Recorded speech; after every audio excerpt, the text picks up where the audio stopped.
तो दोस्तों आज हमारा वेबिनार है डेथ एंड सफरिंग को लेके। बहुत सेंसिटिव टॉपिक है ये। और मेरे ख्याल से भारतवर्ष में इस टॉपिक को सबसे पहले मैंने ही उठाया। और आपको इसकी जो इम्पोर्टेंस है और कैसे इसको ज्योतिष के लिए कैसे बहुत जरूरी हो जाती है वो सब चीजें हम इस अपनी वर्कशॉप में वेबिनार में समझेंगे। तो सबसे पहले अपने गुरुदेव का ध्यान करते हुए गुरु ब्रह्मा गुरु विष्णु गुरु देवो महेश्वरा गुरु साक्षात परब्रह्म तस्मै श्री गुरुवे नमः। फिर गणेश जी का आशीर्वाद लेते हुए वक्रतुंड महाकाय सूर्य कोटि समप्रभा निर्विघ्न कुरु मे देव सर्वकार्येषु सर्वदा। मुझे बस ये एक में छोटा सा हमारा इंट्रोडक्शन है। नहीं आ रहा Kuber astro solution private limited हमारी ऑर्गेनाइजेशन है। उसके बैनर तले हम लोग ये वर्कशॉप अटेंड कर रहे हैं।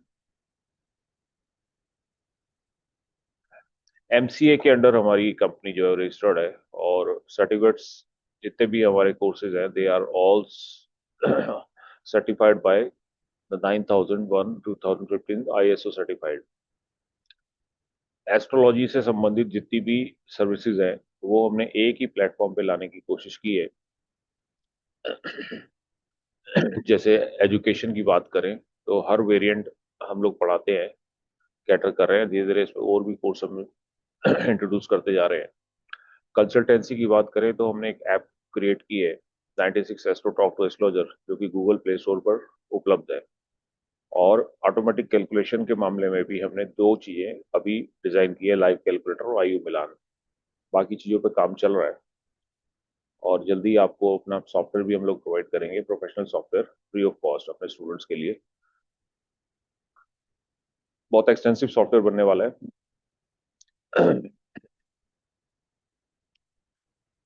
तो इससे पहले कि हम शुरू करें एक छोटा सा इंट्रोडक्शन ले लेते हैं अपनी कंपनी अपने ऑर्गेनाइजेशन के बारे में। ऑनलाइन एस्ट्रोलॉजिकल कंसल्टेंसी प्लेटफॉर्म है 96 astro talk to astrologer. Google Play Store पे हमारी ऐप अवेलेबल है जो कुछ इस तरह से दिखती है। और एजुकेशनल प्लेटफॉर्म भी है, ऑनलाइन एजुकेशन और ऑफलाइन भी आप लोग रिकॉर्डेड सेशन भी आप जो है यहाँ पे ले सकते हैं। रेमेडी प्रोडक्ट्स और प्रिडिक्शन प्लेटफॉर्म है और फैकल्टी मैनेजमेंट प्रोग्राम भी लेकर आए हैं हम लोग। तो कंसल्टेंसी के लिए आप एज लो एज 15 रुपये पर मिनट से हमारे जो एस्ट्रोलॉजर हैं आपको एक्सपर्ट एस्ट्रोलॉजर जो है वहाँ मिल जाते हैं टॉक और चैट के लिए। और अभी हमारी हायरिंग जो है वो स्टार्ट है। जो लोग भी ज्वाइन करना चाहे बतौर एस्ट्रोलॉजर वो अभी हमारे दूसरी जो ऐप है कुबेर एस्ट्रो सॉल्यूशन के नाम से वो डाउनलोड करके और अपने आप को नॉमिनेट कर सकते हैं। वो भी गूगल प्ले स्टोर पे अवेलेबल है कुबेर एस्ट्रो सॉल्यूशन के नाम से।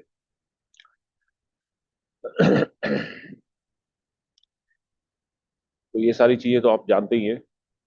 जैसे एस्ट्रो शॉप है, एस्ट्रो कोर्सेज है ना। और जो हमने एक यूनिक प्लेटफॉर्म बनाया है लाइव कैलकुलेटर ऑटोमेटिक कैलकुलेशन जो कि डेथ के ऊपर, जिसके लिए आज हम बात कर रहे हैं। और इसी अपनी वर्कशॉप में हम ये सारे मेथड जो है आयु कैलकुलेशन के वो सीखने वाले हैं और इसकी इंपॉर्टेंस क्या है उसको भी हम समझने वाले हैं, क्यों जरूरी है ये। तो लाइफ कैलकुलेटर एक ऑटोमेटिक कैलकुलेशन सिस्टम है जिसमें आप केवल अपना date of birth, time of birth और प्लेस ऑफ बर्थ डालते हैं तो आपको वेरिएंट, अलग अलग वेरिएंट से, अलग अलग मेथड से, ज्योतिष के अलग अलग मेथड से आपको आपकी आयु जो है वो कैलकुलेट होके केवल एक क्लिक पर मिल जाती है। घंटों का काम आप बिल्कुल सेकंडों में कर दिया हमने। और इसमें सिंगल रिपोर्ट का चार्ज 96 रहता है।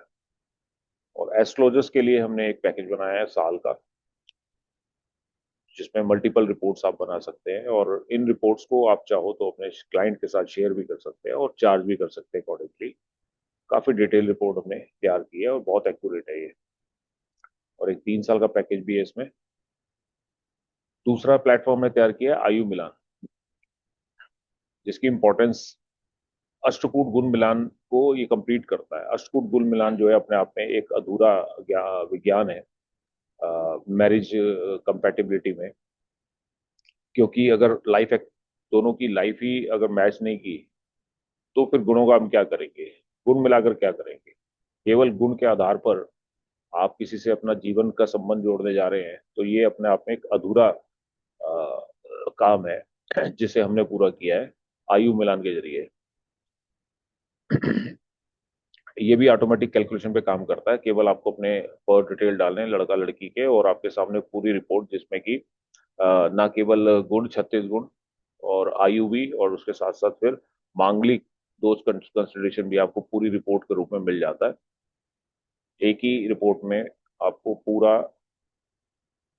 होरोस्कोप कंपैटिबिलिटी मिल जाती है। ऐसे ही हमने एक और प्रोग्राम तैयार किया है जिससे बतौर इंस्ट्रक्टर आप लोग अपना करियर जो है वो चूज कर सकते हैं, हमारा टीम मेंबर बन के इंस्ट्रक्टर। तो अब बात करते हैं लॉन्जिविटी की। लॉन्जिविटी क्या है, क्या इंपॉर्टेंस है इसकी, क्यों इंपॉर्टेंट है?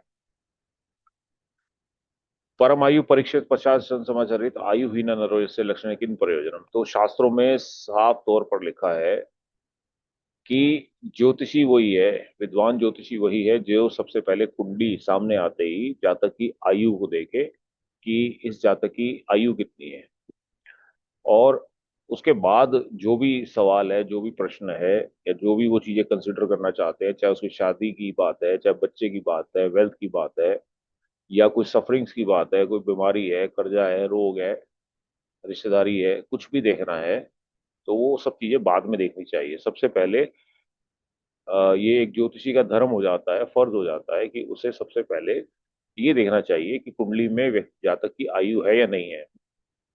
और ये वो गलती है जो आज बहुत सारे ज्योतिषी जो है ना वो करते हैं, और जिसकी वजह से उन्हें शर्मिंदा भी होना पड़ता है, क्योंकि की गई प्रोडिक्शन जो है कई बार फेल हो जाती है। पता लगता है कि जातक की आयु ही नहीं थी, और आपने बहुत बड़े बड़े वादे कर दिए, बड़े बड़े उसको सपने दिखा दिए, है ना, और कुंडली में आयु थी नहीं उसकी। और भी आयु निर्णय जो है, आयु का विचार जो है वो बहुत सारी चीजों के लिए किया जाता है। जैसे होरोस्कोप मैचिंग में भी आपको लड़का लड़की की वो भी हमने बना दी है सिस्टम आयु मिलान में। तो इसकी जो यूजेस है वो बहुत जगह पे आपको काम आती है। और बड़ा खेद है कि हमें यही चीज जो है सबसे पहला चैप्टर ही कोई समझाता नहीं है, कोई बताता नहीं है, इस पे कोई बात करने से लोग कतराते हैं।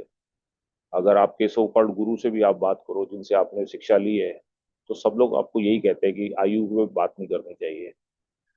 लेकिन मेरा पॉइंट ऑफ व्यू थोड़ा सा डिफरेंट है। मेरा सोचना ये है कि यदि शास्त्रों में हमें कोई एक चीज दी है, तो उसका हम अध्ययन क्यों ना करें, हम उसके ज्ञाता क्यों ना हो। हमें वो चीज आनी चाहिए, भले ही हम दूसरे को बताएं या ना बताएं। बताना तो चाहिए नहीं। यदि आपको दिखता भी है कि किसी नेटिव की आयु कम है, तो आप उसका इलाज करा सकते हो, आप उसका कोई ना कोई तोड़ दे सकते हो। उसको तोड़ इन द सेंस कि मान लो उसके जीवन में कोई चीजें इंपॉर्टेंट है, उसका प्रारब्ध है, पेंडिंग कर्म है, आप उसके ऊपर काम करवा सकते हो। आयु को टाला नहीं जा सकता, मृत्यु को टाला नहीं जा सकता, मृत्यु तो अटल है। जिस तरह जन्म एक बार होता है, वैसे ही मृत्यु भी प्री डेस्टाइंड है, लिखी गई है पहले ही। जन्म के समय पे ही आपकी मृत्यु लिख दी गई है कुंडली में। और कुछ लोगों से ये भी सुनने को मिलता है कि व्यक्ति जो है अकाल मृत्यु को प्राप्त हुआ, तो अकाल मृत्यु कुछ नहीं होती। ये आप अपनी इस वर्कशॉप के जरिए जानेंगे कि अकाल मृत्यु जैसा कोई भी कंसेप्ट नहीं है। कुंडली में आप जान सकते हैं कि नेटिव जो पैदा हुआ है वो कितना टेन्योर लेकर पैदा हुआ है, और इस टेन्योर को शास्त्रों में अलग अलग पद्धतियों से, अलग अलग तरीकों से हमें बताया है। और लाइफ स्पैन कितना मिला है उसको कैटेगराइज भी किया है। उसके ऊपर भी हम चर्चा करेंगे आगे।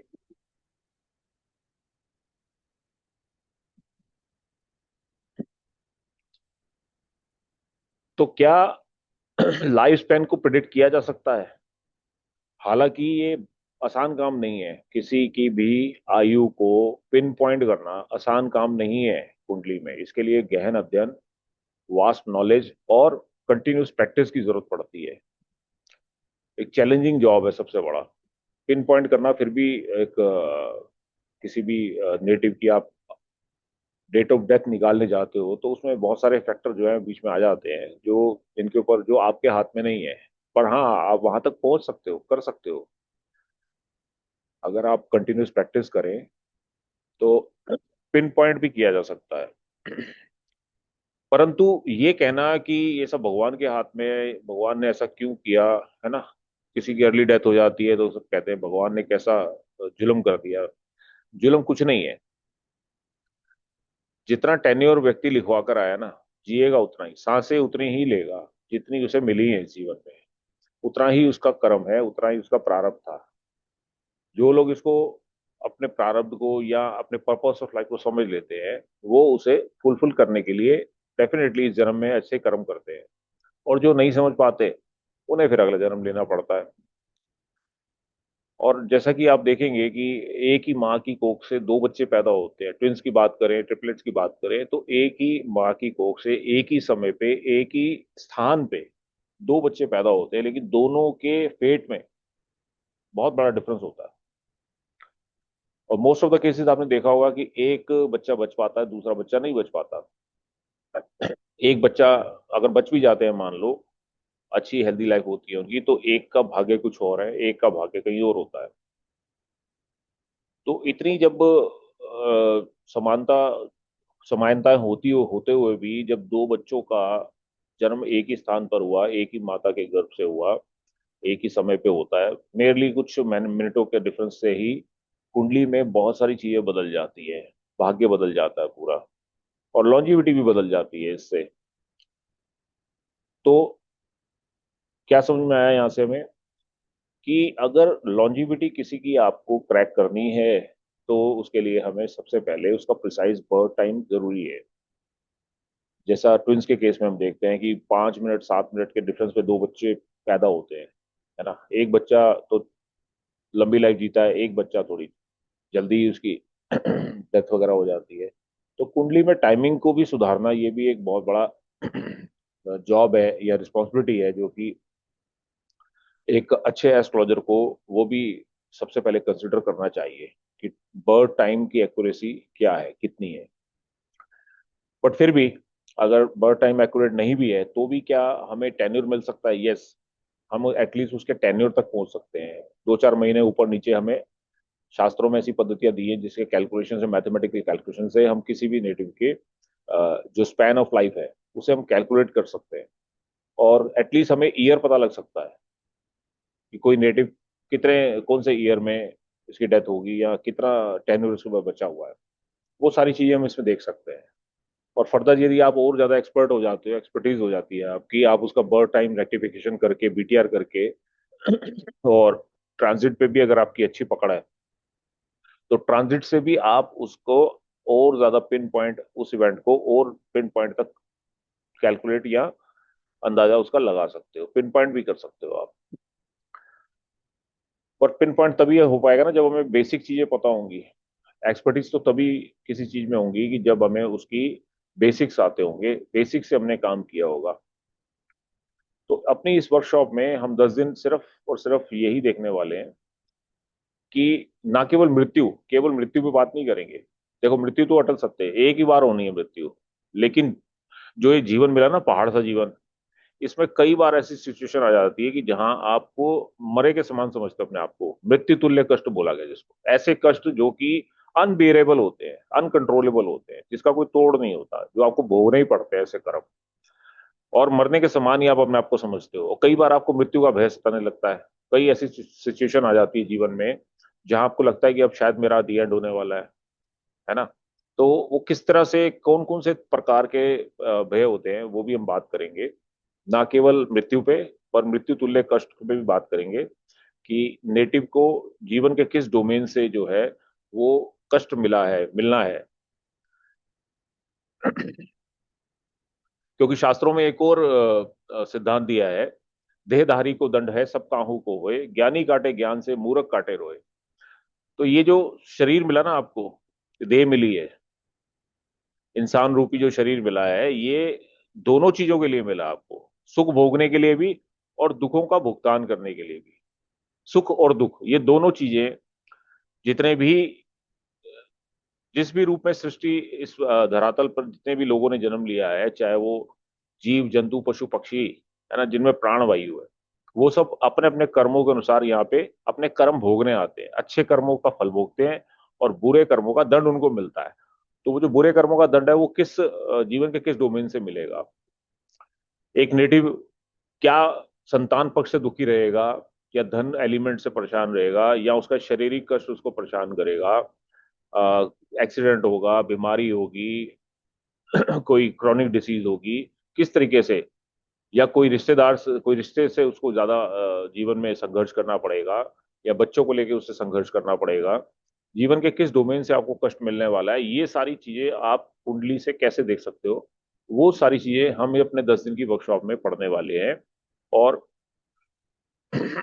पढ़ने के बाद, समझने के बाद, उसके निवारण पे भी बात करेंगे कि क्या रेमेडी से इन चीजों को ठीक किया जा सकता है, और अगर ठीक किया जा सकता है तो फिर किस लेवल तक हम व्यक्ति को इन कष्टों से जो है वो छुटकारा दिला सकते हैं, है ना? तो कारण और निवारण इन दोनों पे काम करेंगे अब अपनी वर्कशॉप में। तो सबसे पहले इंपॉर्टेंस को समझते हुए फिर टाइप्स ऑफ डेथ, किस तरीके की डेथ होगी, कैसे डेथ होगी, उस पर बात करेंगे। सफरिंग्स आएंगी तो किस तरीके की सफरिंग जीवन में आप एंटाइटल्ड हो, आप क्या प्रारब्ध में लिखवा कर आए हो, आपको सफरिंग्स का सोर्स क्या रहेगा जीवन में। और बात करेंगे बेसिक पैरामीटर की, क्या क्या चीजें हमें जरूरत होती है ना?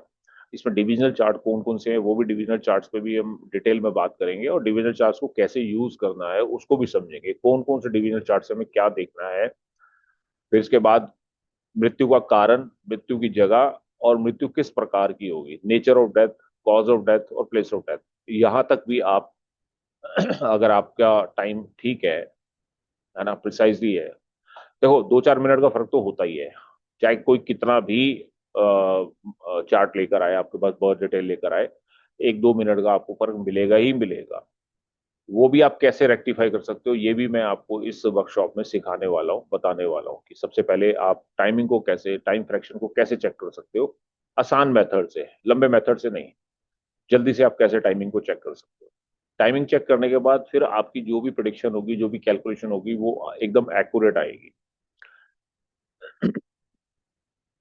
और इन सब के लिए कौन से प्लेनेट रिस्पॉन्सिबल होंगे? बात करते हैं मृत्यु तुल्य कष्ट की, तो कौन सा प्लेनेट जो है आपको कष्ट देने के लिए बना है आपकी कुंडली में, या कौन से प्लेनेट से आपको कष्ट मिलेगा? आप हमेशा कहते हैं लोग कि 6, 8, 12 के जो स्वामी होते हैं, त्रिक भाव के स्वामी, वो जीवन में कष्ट देते हैं। नहीं, ये जरूरी नहीं है। 6, 8, 12 के प्लेनेट तो आपको मौज भी कराते हैं। 8वें का प्लेनेट आपको सर्जन बनाता है। आपको गूढ़ विद्या में एस्ट्रोलजर, टॉप का एस्ट्रोलजर बनाता है। 6ठे का लॉर्ड तो आपको शत्रुहंता भी बनाता है ना? 12वें का आपको विदेश भी भेजता है, मौज भी कराता है। तो जरूरी नहीं है कि आपको 6, 8, 12 से ही कष्ट मिलेगा। आपका कौन सा हाउस आपको कष्ट देगा? पंचम भाव हो सकता है आपका कष्टप्रद हो, आपको संतान की तरफ से कष्ट आना हो सकता है आपको फोर्थ हाउस कष्ट दे रहा हो सकता है आपको सेकेंड हाउस पीड़ित कर रहा हो, है ना? तो ये सारी चीजें ना, आप जब छिद्र प्लेनेट और बाकी प्लेनेट्स को देखोगे, और कारकों को देखोगे, प्लेनेट और कारक ये दोनों का कंसिडरेशन करेंगे, तब हमें समझ में आता है कि यस, इस डोमेन से हमें कष्ट मिलने वाला है। और कैसा नेचर ऑफ कष्ट कैसा होगा, क्या धन एलिमेंट बिगड़ा होगा, व्यक्ति सारी जिंदगी धन के लिए स्ट्रगल करेगा, या हेल्थ इश्यूज आएंगे? पहला भाव हेल्थ का है, लग्न आपकी हेल्थ का होता है। आपने देखा होगा बच्चे बचपन में ही कुछ बच्चों को क्रोनिक डिसीज हो जाती है, और जीवन भर माँ बाप उसकी सेवा करते रहते हैं।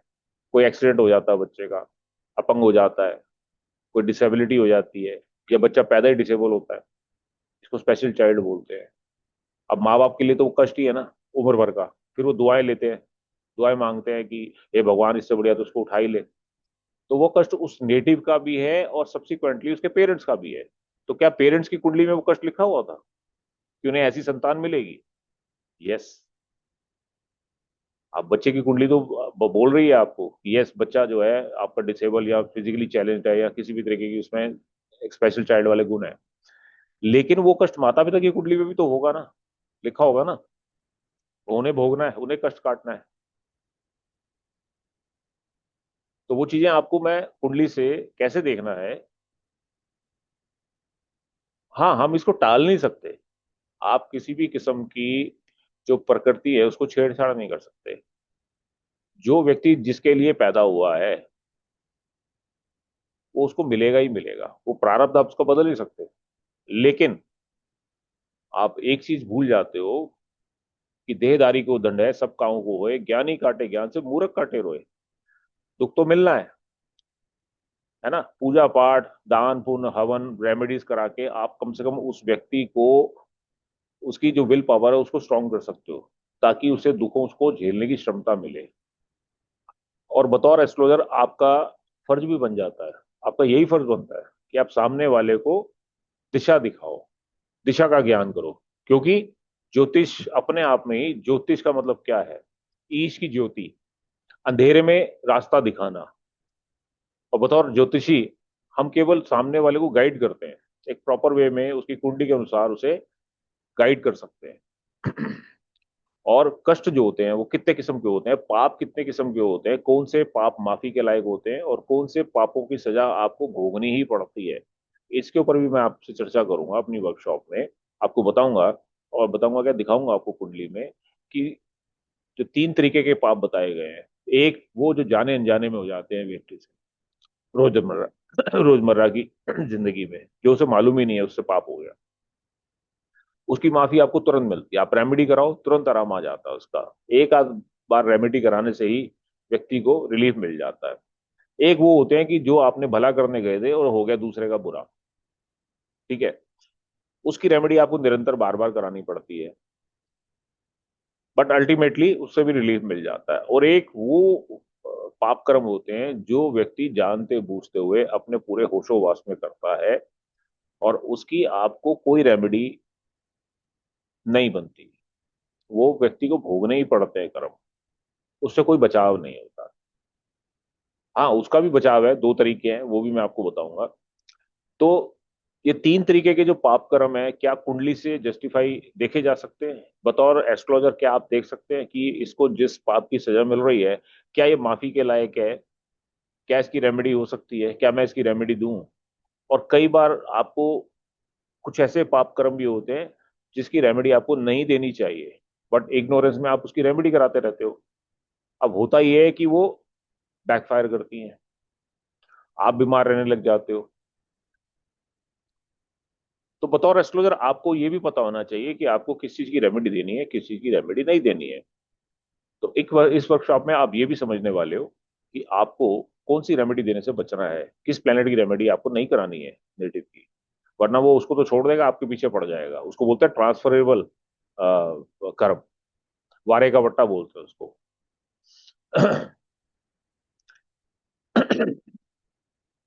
फिर इसके साथ साथ हम लॉन्जिविटी की क्लासिफिकेशन क्या हमें शास्त्रों में दी गई है, कैसे कैसे हमें लॉन्जिविटी के कौन कौन से सूत्र बताए हैं या कौन कौन सी पद्धतियां दी गई हैं, मेथड कौन से हैं, ऑटोमेटिक मैथमेटिकल कैलकुलेशन कौन सी पद्धतियां जिसको मैथमेटिकली कैलकुलेट कर सकते हैं, और टाइम मेथड है, और ऐसी बहुत सारी टेक्निक्स हैं, आगे बात करते हैं उस पर। इसके साथ साथ फिर कौन सी दशा हाँ, व्यक्ति की अंतिम दशा होगी, महादशा, अंतरदशा और प्रत्यंतर दशा। कोई तो महादशा होगी ना, कोई तो महादशा का लॉर्ड होगा जो कि रिस्पॉन्सिबल होगा फाइनल फेट के लिए। उसमें कौन से अंतरदशा का प्लेनेट होगा, और कौन से प्रत्यंतर दशा में व्यक्ति को किस नेचर का सफरिंग मिलने वाली है। डेथ तो एक ही बार मिलेगी जीवन में, है ना, तब तो समाचार समाप्त हो जाएंगे, बात ही खत्म हो जाएगी। परंतु death like sufferings, death like situations कब कब जीवन में अराइज हो सकती है, इसको हम वर्चुअल से भी जानने का प्रयास करेंगे। वर्चुअल में भी मैं आपको कोशिश करूंगा कि, वर्चुअल तो पढ़ा नहीं पाऊंगा इसमें क्योंकि एक अलग टॉपिक है ये, परंतु उस समय को आप वर्चुअल में कैसे चेक कर सकते हो ये भी मैं आपको आसान तरीका समझाने वाला हूं अपनी वर्कशॉप में। तो दशा, और उसके बाद फिर आती है बात गोचर की। गोचर का भी ज्ञान आपको हेल्प करता है किसी भी इवेंट की, के टाइमिंग ऑफ इवेंट जिसको बात करते हैं, पिन पॉइंट करना। जैसे मान लो शादी होगी, तो फाइनल वर्डिक्ट जो होता है ना, जो फाइनल डेट निकलती है आपकी, वो ट्रांजिट बताता है आपको। तो ट्रांजिट को कैसे चेक करना है ये भी आप इसमें समझोगे। उसके साथ साथ फिर हाँ, एक और इम्पोर्टेंट कंसेप्ट है कि मान लो किसी का बर्थ चार्ट ही नहीं है। हम बात कर रहे थे अभी precise date of birth, time of birth की। अब मान लेते हैं किसी नेटिव के पास बर्थ चार्ट ही नहीं है, पता ही नहीं है, किसी ने नोट ही नहीं किया था कि मेरी डेट कौन सी थी, मेरा समय तो पता ही नहीं है, मतलब समय तो बहुत दूर की बात है, डेट भी नहीं किसी ने नोट की। तो ऐसे जातक के जीवन में आप उसकी आयु का निर्णय कैसे करोगे, ये बहुत ट्रिकी काम है जो आप इस वर्कशॉप में सीखोगे, है ना। और इसके साथ फिर आप अपने स्पाउस के बारे में जानना चाहते हो, स्पाउस की हेल्थ के बारे में, है ना, सिबलिंग्स के बारे में जानना चाहते हो, अपने किसी रिलेटिव की आप देखना चाहते हो अच्छा बुरा समय, अंतिम समय कौन सा होगा। बच्चे के चार्ट से माता पिता के बारे में आप कंसिडर कर सकते हो कि माता का समय कब खराब होने वाला है, कब माता का जाने का समय आएगा, पिता का जाने का समय कब आएगा, दादा का कब आएगा। ये आप बच्चे के चार्ट से बड़े आसानी से देख सकते हो। कोई बहुत लंबा चौड़ा साइंस नहीं है ना, सिर्फ हमें पता होना चाहिए और थोड़ी प्रैक्टिस होनी चाहिए। और सबसे इंपॉर्टेंट है कि इसमें जो भी हम बात करेंगे वो एग्जांपल चार्ट्स के साथ बात करेंगे, ना केवल प्री प्रिपेयर्ड प्रिपेयर्ड नहीं होंगे। मोस्टली प्रिपेयर्ड जो टीचर हैं वो प्रिपेयर्ड चार्ट लेते हैं, हम लोग इस पे लाइव चार्ट पे काम करते हैं। लाइव चार्ट मीन जितने भी पार्टिसिपेंट हैं, है ना, वो भी अपने चार्ट इसमें दे सकते हैं, और मैं उनमें, मुझे कोई गुरेज नहीं लेने में, है ना। ज्यादातर मैं आपको आपके चार्ट से ही समझाने का प्रयास करता हूँ। तो बात करते हैं टाइप्स ऑफ डेथ की। जीवन में आप, आपका जीवन शुरू हुआ, है ना, एक अच्छे बच्चे की तरह आप, आपकी उम्मीदें, बहुत सारी उम्मीदें लेके आए अपने माँ बाप के लिए, पेरेंट्स के लिए। माँ बाप ने आपको बड़े लाल पाल से पाला, है ना। लेकिन अब आपके फेट में क्या है, भविष्य के गर्भ में क्या छुपा है, आपके जीवन में, आपकी कुंडली में कौन से रहस्य छुपे हैं, आप कैसा जीवन जीने वाले हो। जितना भी आप जीवन जियोगे, सबसे पहली बात है तो कि जीवन कितना है आपके पास, उस जीवन में भी आप जीवन में कितना भोगने आए हो, कितना आप भुगतने आए हो, है ना। तो ऐसी सिचुएशन जब आपको मृत्यु तुल्य कष्ट, यानी जीवन में आपको जो कष्ट आने हैं जो कि एज गुड एज मृत्यु है ना, जिसको बोला गया वथा दुखम भयम लज्जा रोग शोक स्थैव च मरण चापमानम च मृत्यु विधम समृता। तो हर वक्त जो व्यक्ति कंफ्यूज रहता है जीवन में, जिसे पता ही नहीं है, अपने डिसीजन नहीं ले सकता, वो भी मरे के समान है, दूसरों पर डिपेंड रहता है। एक व्यक्ति है जो सदैव अपना शत्रु से घिरा रहता है, शत्रु मतलब हमेशा ही डर के माहौल में जी रहा है वो, शत्रुता है, शत्रुता से भय, भय के माहौल में है ना, मरे के समान है, वो भी डर डर के जी रहा है जीवन में। एक है जो किसी ना किसी अनचाहे भय को लेके, डर है उसके मन में, किसी भी किस्म का डर है, डरता रहता है हमेशा, सेल्फ कॉन्फिडेंस नहीं है, सेल्फ कॉन्फिडेंस की कमी है ना। लज्जित होना, ह्यूमिलेट होना, बार बार आपको जीवन में ह्यूमिलेट होना पड़ेगा, ये क्या कुंडली में देखा जा सकता है, ये सारी चीजें यस देखी जा सकती हैं। क्या ह्यूमिलेशन मिलेगा आपको उम्र भर, एक ह्यूमिलेटेड आदमी से आप क्या उम्मीद करते हो, क्या जीवन में वो अच्छी हेल्दी लाइफ जी सकता है।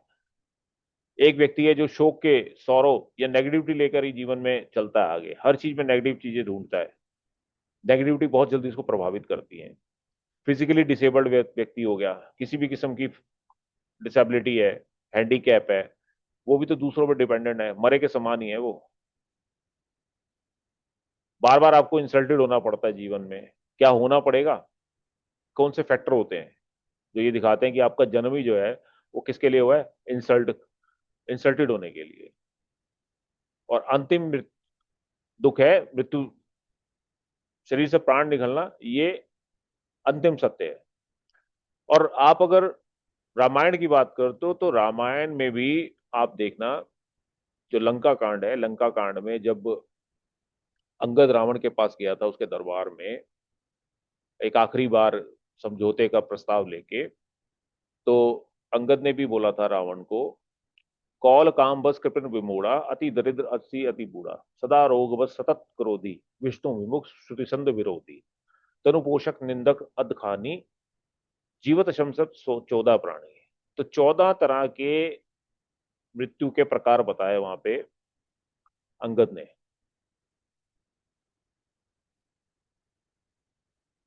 इस समाज में 14 तरह के मृत्यु व्यक्ति हैं जो मृत समान माने गए हैं, उसके ऊपर भी हम चर्चा करेंगे। कैसे कैसे वो लोग होते हैं। तो सबसे पहले क्लासिफिकेशन ऑफ लॉन्जिविटी की बात करें तो शास्त्रों में साफ तौर पे हमें कुछ पद्धतियां दी हैं, कुछ क्लासिफाइड किया है लॉन्जिविटी को।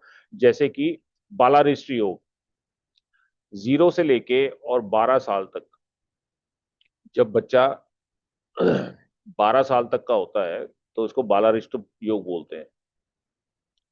यानी कि आपने देखा होगा कुछ बच्चे जो हैं बाल्यकाल में ही, छोटी उम्र में ही किसी भी कारण से नहीं बच पाते, डेथ हो जाती है, जिसको आप अकाल मृत्यु भी कह सकते हो, है ना।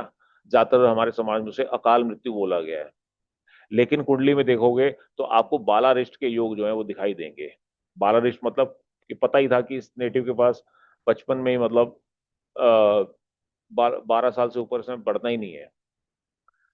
जिसमें कि 0 से 4 साल तक नेटिव जो है अपने माता के कुकर्म भोगता है जब पैदा होता है बच्चा। कुछ बच्चे 4 साल में ही डेथ हो जाती है। अब ये आप कैसे देख सकते हो? बड़ा सिंपल है, मदर के चार्ट में देखो। ये मदर का चार्ट दिखाएगा आपको कि माता को ये कष्ट मिलना है, शी इज एंटाइटल्ड। उसका बच्चा जो है 4 साल में ही डेथ हो जाएगी। ये प्रारब्ध में लिखवा के आई है। फिर 4 साल से लेके 8 साल तक नेटिव अपने पिता के कुकर्म को भोगता है। फादर के चार्ट से स्पष्ट स्पष्ट तौर पे दिख जाता है ये पिता के कुकर्म थे। और उसके बाद नेक्स्ट जो 4 साल हैं, 8 से लेके 12 साल तक, ये नेटिव अपने स्वयं के, बच्चा अपने कुकर्मों को भोगता है। तो मोस्टली आप देखना इसी फेज में कुछ बच्चों की डेथ हो जाती है। कुछ बच्चे 4 साल के अंदर अंदर ही, कुछ बच्चे 4 से 8 साल में चले जाते हैं और कुछ बच्चे 8 से 12 साल में चले जाते हैं। ओवरऑल इसको बोलते हैं बालारिष्ट योग। इसके सूत्र में आपको कैसे देखना है, किस तरीके से इसको एनालाइज करना है, वो सारी चीजें मैं आपको बताऊंगा, है ना। और ये अपने सेल्फ के कुकर्म भोगता है। इसके बाद बारी आती है अल्पायु योग की। अल्पायु योग बोला गया 12 से लेके 32 साल तक। जब बच्चा वयस्क हो जाता है, किशोर अवस्था से निकल के वयस्क व्यस्त बन जाता है, माँ बाप उसकी शादी कर देते हैं, या शादी के लायक होता है, या शादी नई नई होती है, शादी के तुरंत बाद आपने देखा होगा कुछ जो मेल हैं या फीमेल भी हैं, है ना, अल्पायु में ही चली जाती, छोटी उम्र का टेन्योर लेकर आती है वो। कारण कोई भी हो सकता है, बीमारी, एक्सीडेंट, कोई भी चीज हो सकती है। वो कारण भी हम जानेंगे, हम फाइंड आउट कर सकते हैं कुंडली में कि किन कारणों से अगर अल्पायु योग बन रहा है कुंडली में तो किन कारणों से होगा। बालारिष्ट है तो किन कारणों से होगा। कई बच्चे डूब के मर जाते हैं, है ना, कई बच्चों को जॉन्डिस हो जाता है, कई बच्चे छत से गिरते हैं, एक्सीडेंट हो जाता है। तो वो सारी चीजें आप कुंडली से बड़े आसानी से देख सकते हो। इसके बाद बारी आती है 32 से लेके और 64 साल तक को मध्यायु बोला गया। मैक्सिमम स्पैन जो होता है, मीडियम स्पैन, ये मध्यायु एज बोली गई है।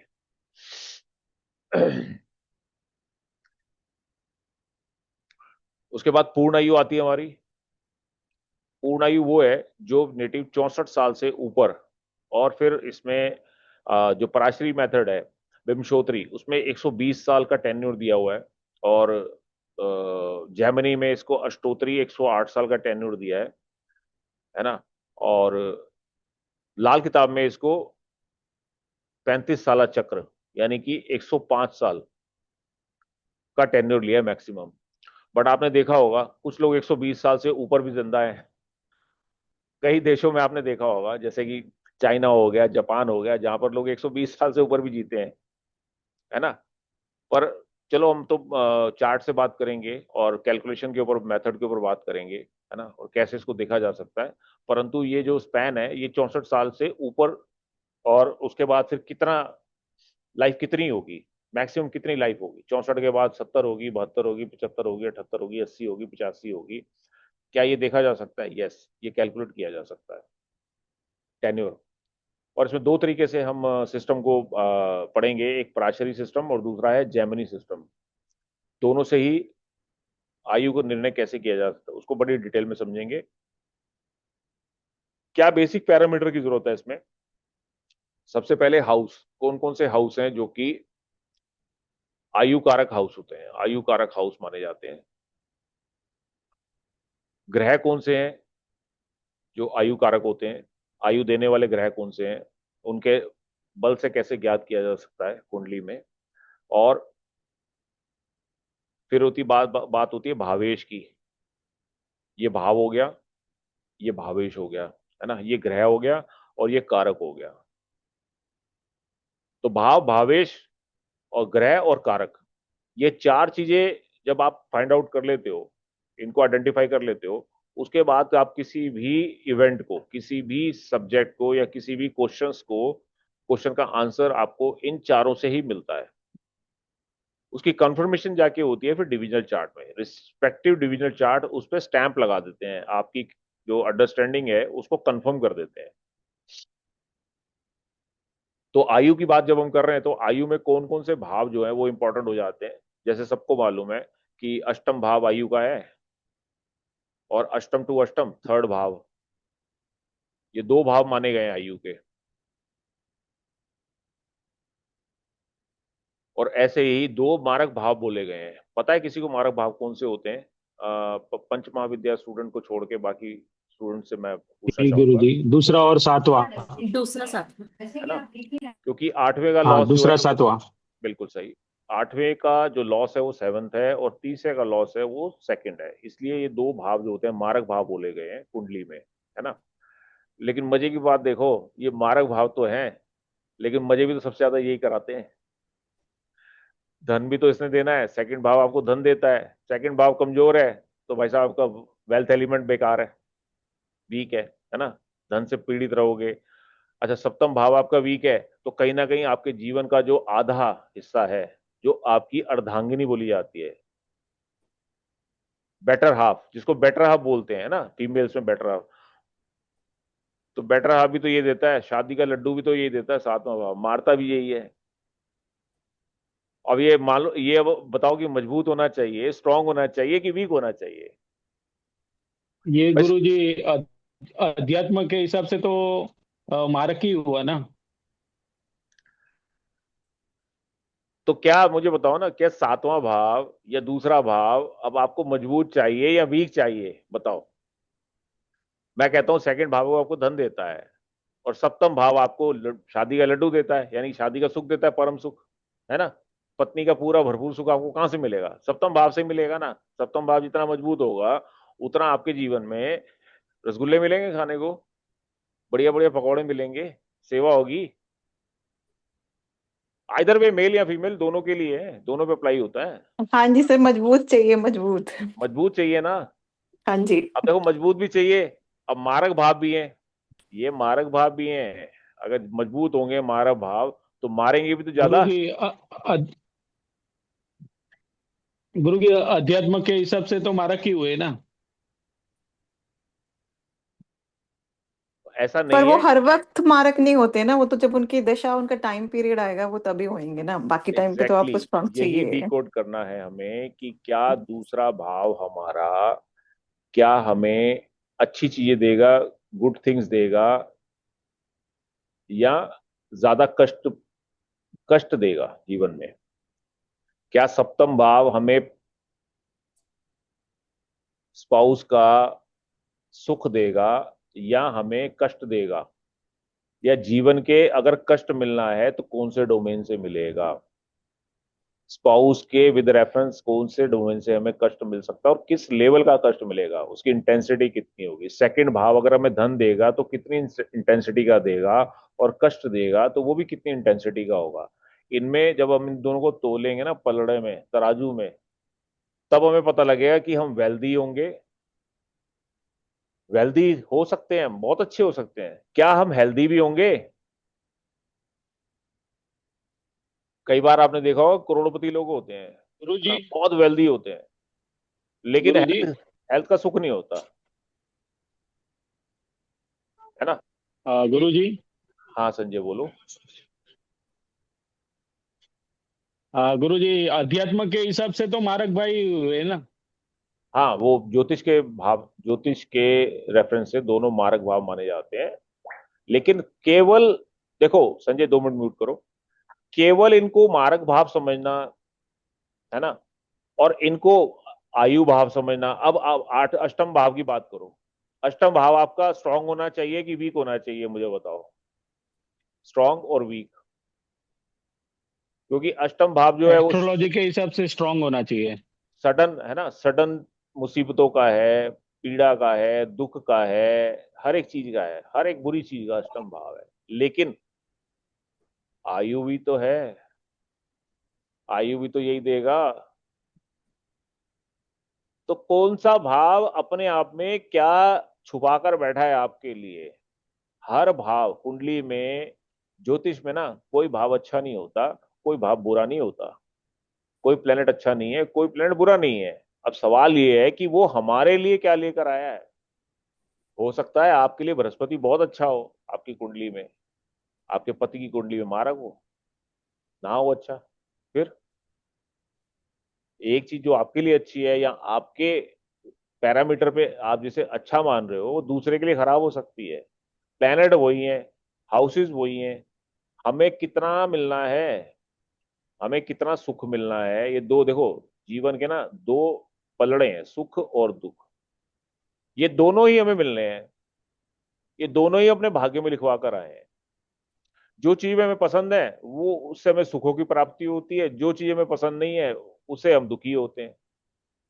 कई बार ये हमारा अपना भी एक पॉइंट ऑफ व्यू हो जाता है देखने का। बट हाँ, एक भाव आपके लिए क्या लेके बैठा है, कितना सुख लेके बैठा है, कितना दुख लेके बैठा है, और कैसा दुख लेके बैठा है, किस लेवल का दुख लेके बैठा है। बॉडी के किस पार्ट्स में आपको दुख मिलेगा? अगर शारीरिक कष्ट मिलना है तो कौन से डोमेन से मिलेगा, कौन से पार्ट से मिलेगा? या आपको जो जीवन के चार एलिमेंट हैं,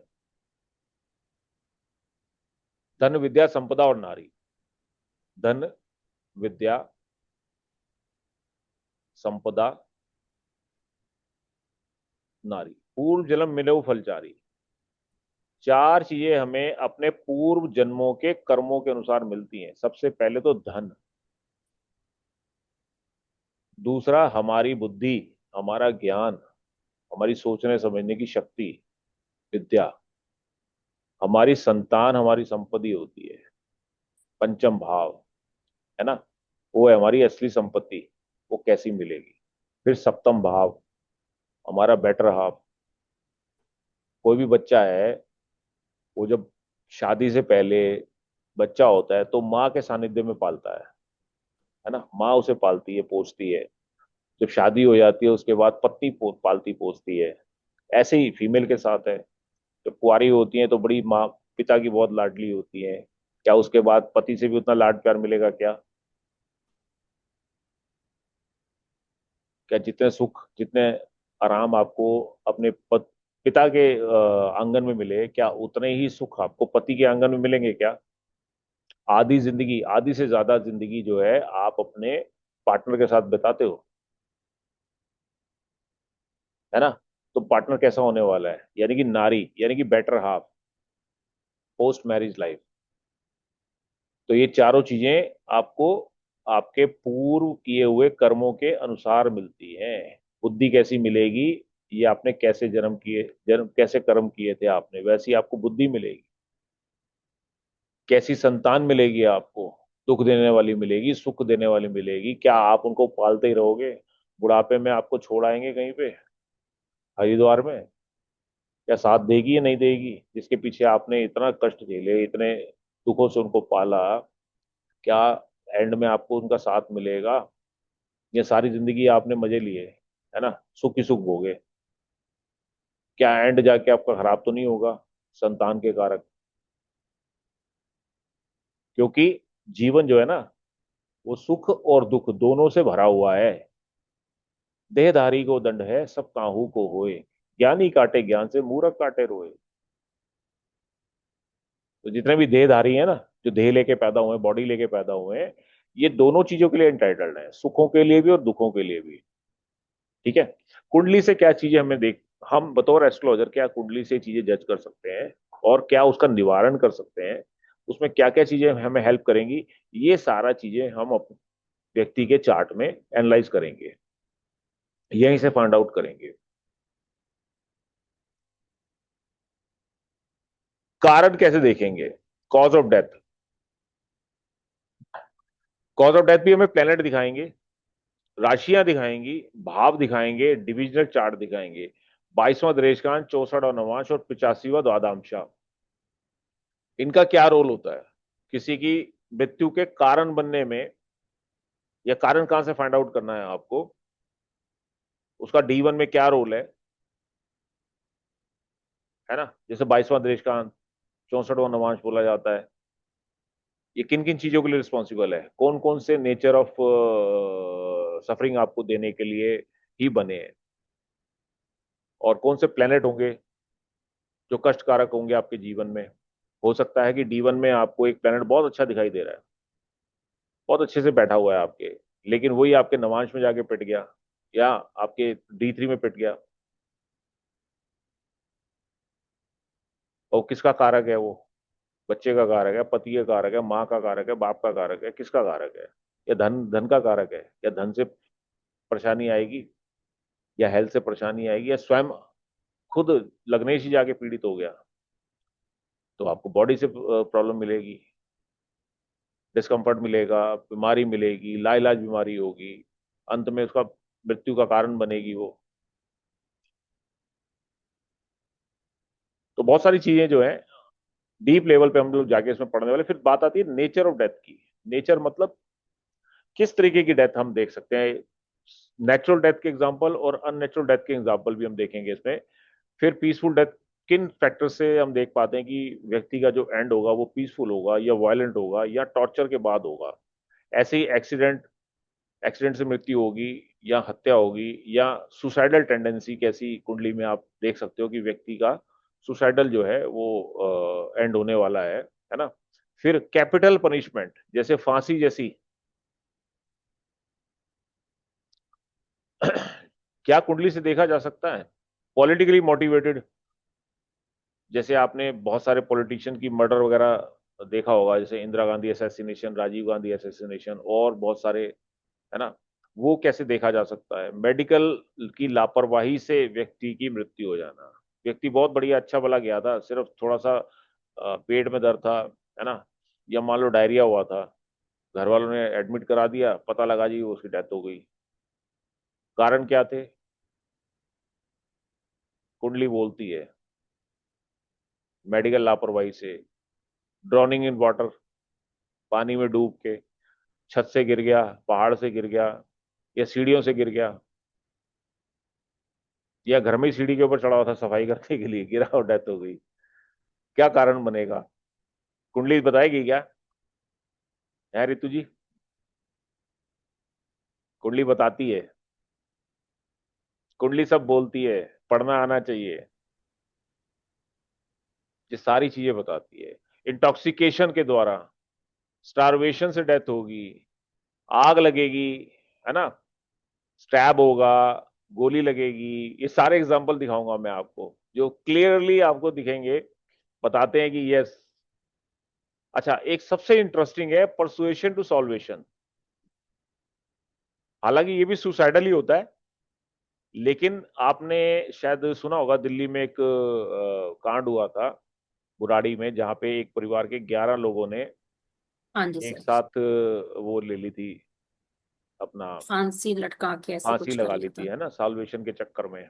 अंधविश्वास में सुसाइड देखो कई तरीके से हो सकता है, कोई भी प्रोवोक कर सकता है सुसाइड के लिए, या हो सकता है व्यक्ति खुद ही मेंटल ट्रॉमा में हो तो सुसाइड कर ले। तो सुसाइड के पीछे भी क्या फैक्टर थे ये भी आप देख सकते हो।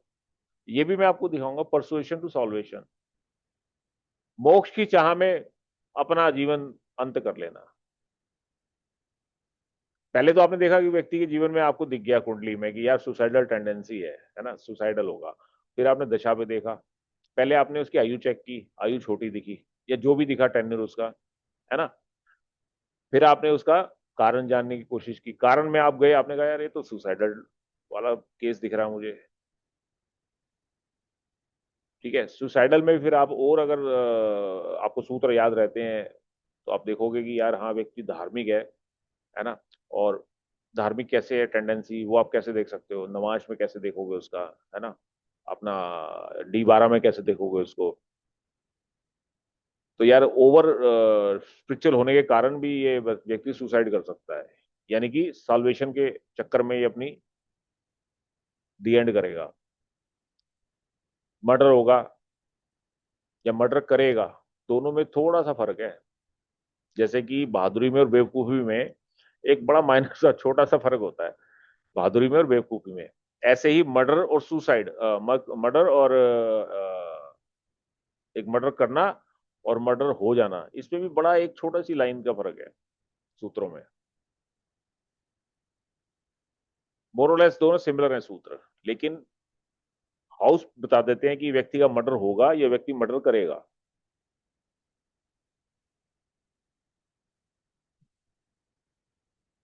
तो ये सारी चीजें आपको मैं एग्जांपल चार्ट्स के साथ हम लोग बात करेंगे। और उसके बाद फिर प्लेस, प्लेस कैसा होगा, डेथ का प्लेस, प्लेस ऑफ डेथ।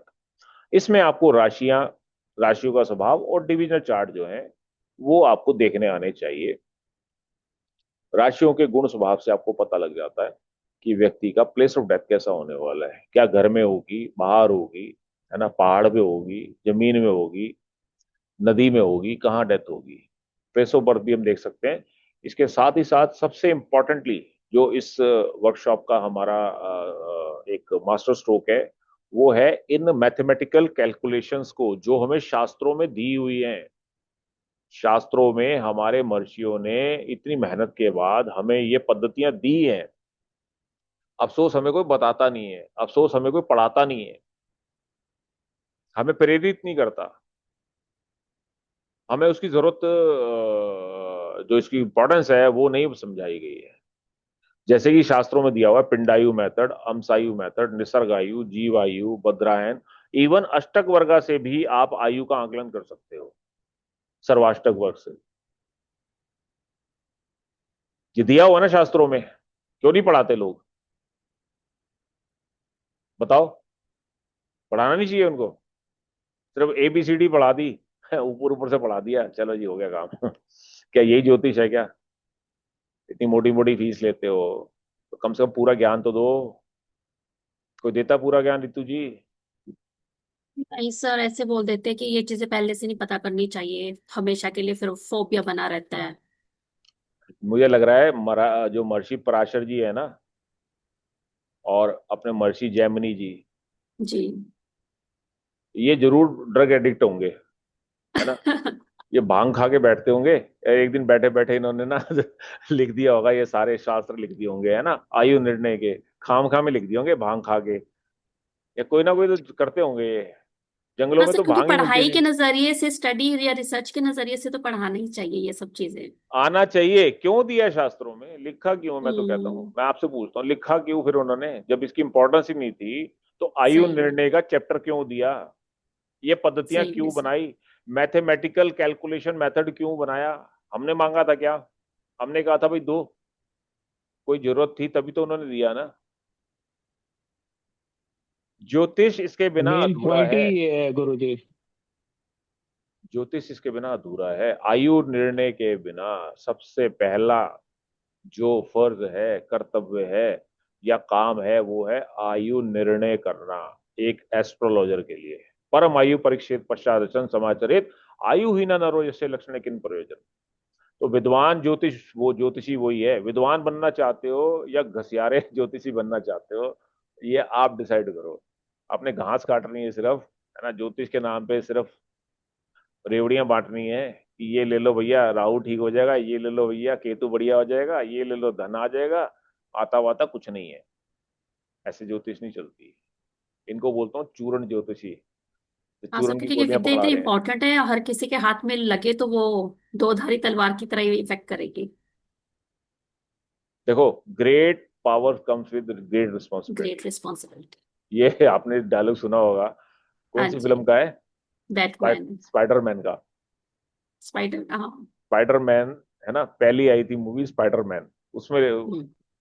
उसका दादाजी बोलते हैं ना, सो कॉल्ड जो हाँ जी। बायोलॉजिकल फादर होते हैं, great powers comes with great responsibility. तो जब आपके पास कोई एक टेक्निक आ जाती है ना, एक पावर आ जाती है, आप चीजों को देखने लग जाते हो, तो आपके अंदर संयम भी बाय डिफॉल्ट आ जाता है। हम्म। संयम नहीं रखोगे, लोगों को डराओगे मृत्यु का भय दिखा के, तो कहीं ना कहीं अपना कर्म खराब करोगे, अपने यस। लिए आप गड्ढे खोदोगे आगे के लिए, है ना।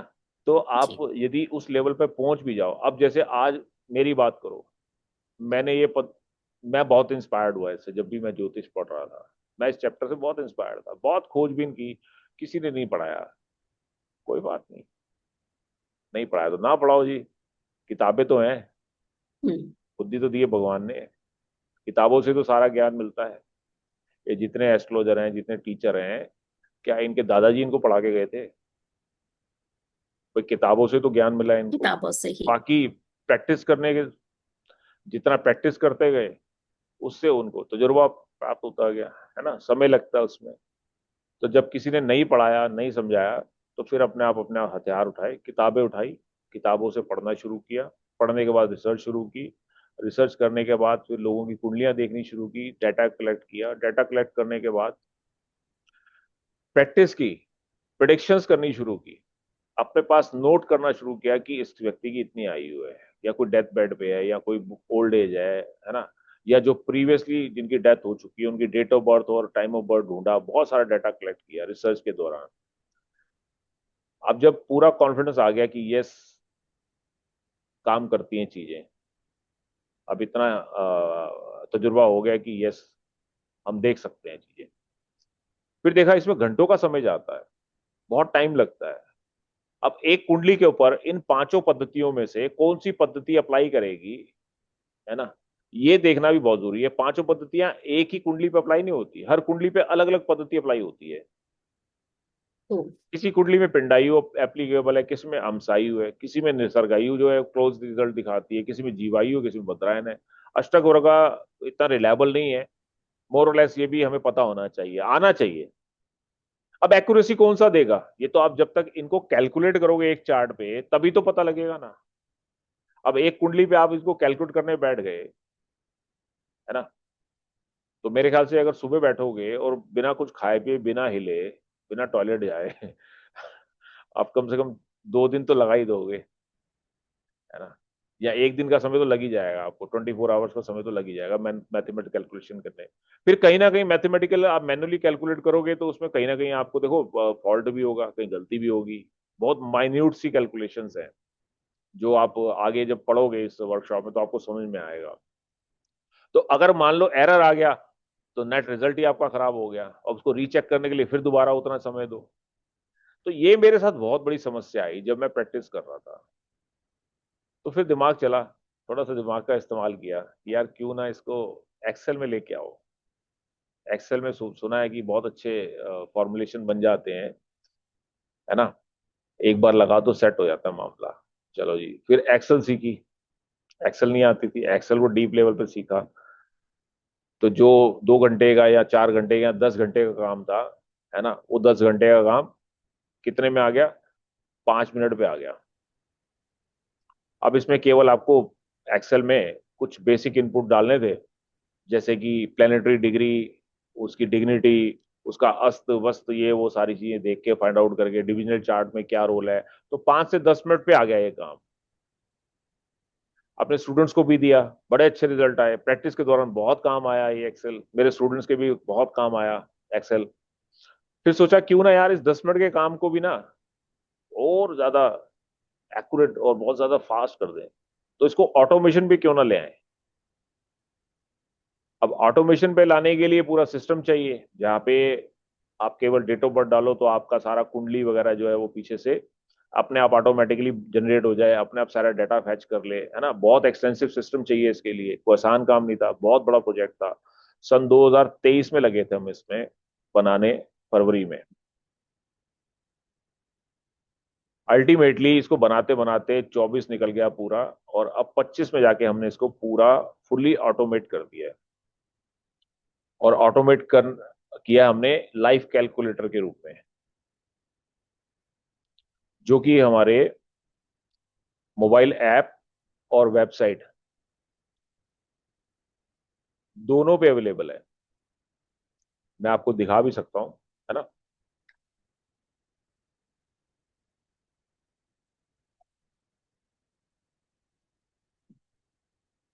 ये हमारी वेबसाइट है www.96astro.com, है ना।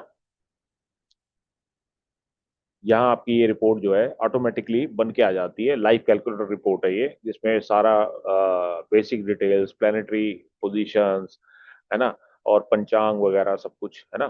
फिर उसके साथ लॉन्जिविटी, पांचों पद्धतियों से अम्सायु, बद्रायन, जीवायु, निसर्गायु, पिंडायु ऑटोमेटिक कैलकुलेट होके जो भी आप इनपुट देते हो उसके बेसिस पर सेल्फ कैलकुलेशन से बन के आ जाती है रिपोर्ट पूरी। इसके साथ ही फिर कुछ डिविजनल चार्ट भी हमने यहाँ पे जो जरूरी है वो दिए हैं,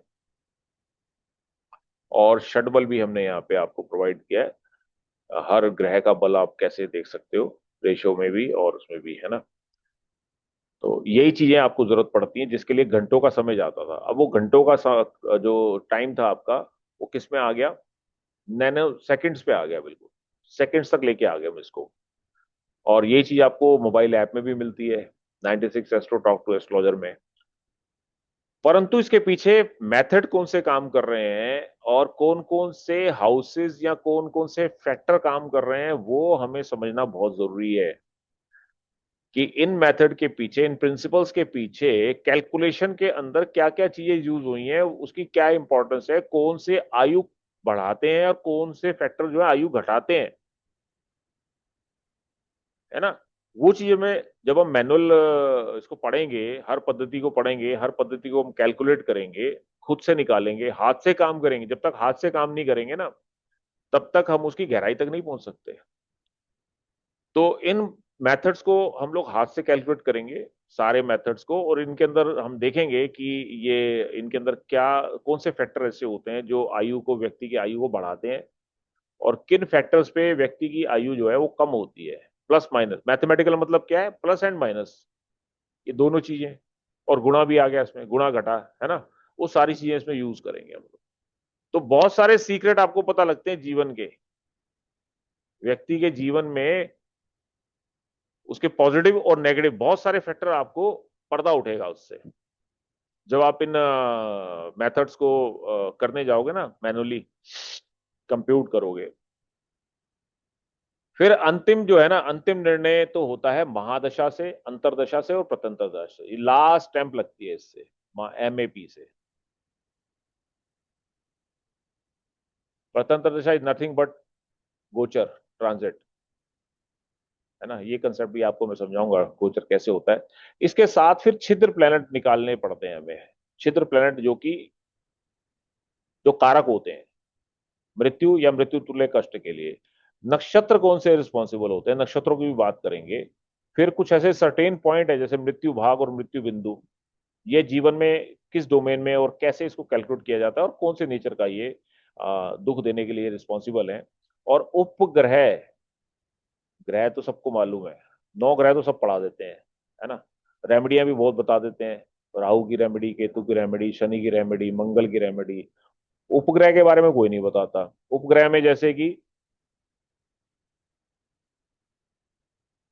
गुलिका, मांडिका, सर ये सब आते हैं ना उपग्रह में। मांदी, गुलिक, ये भी 9 है, मांदी गुलिक हो गए, है ना। और इस तरीके से आपके जो उपग्रह हैं, धूमकेतु, उपकेतु। फिर 2 पॉइंट हैं कुंडली के अंदर, 2 पॉइंट होता है, एक हाईएस्ट पीक पॉइंट और एक lowest peak point of the chart. उस पर भी हम बात करेंगे, वो भी मैं समझाऊंगा आपको। फिर इसके बाद आपको ना विंशोत्तरी दशा और निर्णय शूल दशा भी बहुत अच्छे रिजल्ट दिखाती है। जहां आप लॉन्जिविटी की बात करते हो, ये दोनों ही दशाएं आपको मोरलेस सेम रिजल्ट दिखाती है, लेकिन ये थोड़ा सा आपको आसानी से चीजें दिखा देती है। निर्णय शूल दशा ये जेमिनी एस्ट्रोलॉजी में आती है, तो कोई बात नहीं, मैं इसमें आपको इससे भी रिजल्ट निकालने दिखाऊंगा और समझाऊंगा, है ना, इसको यूज कैसे करना है डेथ फैक्टर में। और कुंडली के अंदर आपको कुछ सेंसिटिव पॉइंट्स जो है वो मार्क करने मैं बताऊंगा, सिखाऊंगा कैसे हम वो सेंसिटिव पॉइंट जो हैं बना सकते हैं, मार्क कर सकते हैं, जिससे व्यक्ति को कष्टों की प्राप्ति होगी। जब जब वहां से कौन सा प्लेनेट गुजरेगा, एक मेलेफिक गुजरेगा या संबंध बनाएगा, तो थोड़ा सा मॉडरेट सा आपको कष्ट मिलेगा, है ना। अगर 2 मेलेफिक जुड़ जाते हैं उस पॉइंट से, तो फिर थोड़ा सा आपको सीवियर नेचर का कष्ट मिलेगा, और 3 जुड़ जाते हैं तो ज्यादा इंटेंस जो है आपको वो मिलेगा, कष्ट मिलेगा। 4 अगर जुड़ जाते हैं मेलेफिक, और कौन कौन से नेचर के मेलेफिक है, तो फिर आपका राम नाम सत्य हो जाएगा, है ना। ये वो पॉइंट है, बहुत इंपॉर्टेंट पॉइंट है ये, जो एक कुंडली में रिस्पॉन्सिबल होते हैं कष्टों के लिए, स्पेशली सफरिंग्स के लिए देखे जाते हैं। तो ये भी मैं आपको फाइंड आउट करना यहाँ कुंडली में सिखाऊंगा, कैसे आपको फाइंड आउट करना है D1 में और D9 में। महादशा, अंतरदशा, प्रथम शनि का ट्रांजिट और बृहस्पति डबल गोचर इसको बोला जाता है ना, डबल ट्रांजिट, ये बहुत इंपॉर्टेंट है। जैसा कि आप लोग ने पढ़ी हुई है वैदिक, जिन्होंने, उनको मालूम है कि कोई भी इवेंट जो है बिना डबल ट्रांजिट प्रिंसिपल के, बिना इनकी सहमति के, शनि और बृहस्पति की सांझी सहमति के बिना कोई भी इवेंट होता नहीं है जीवन में। इसको डबल ट्रांजिट बोलते हैं इसमें, एस्ट्रोलॉजी में।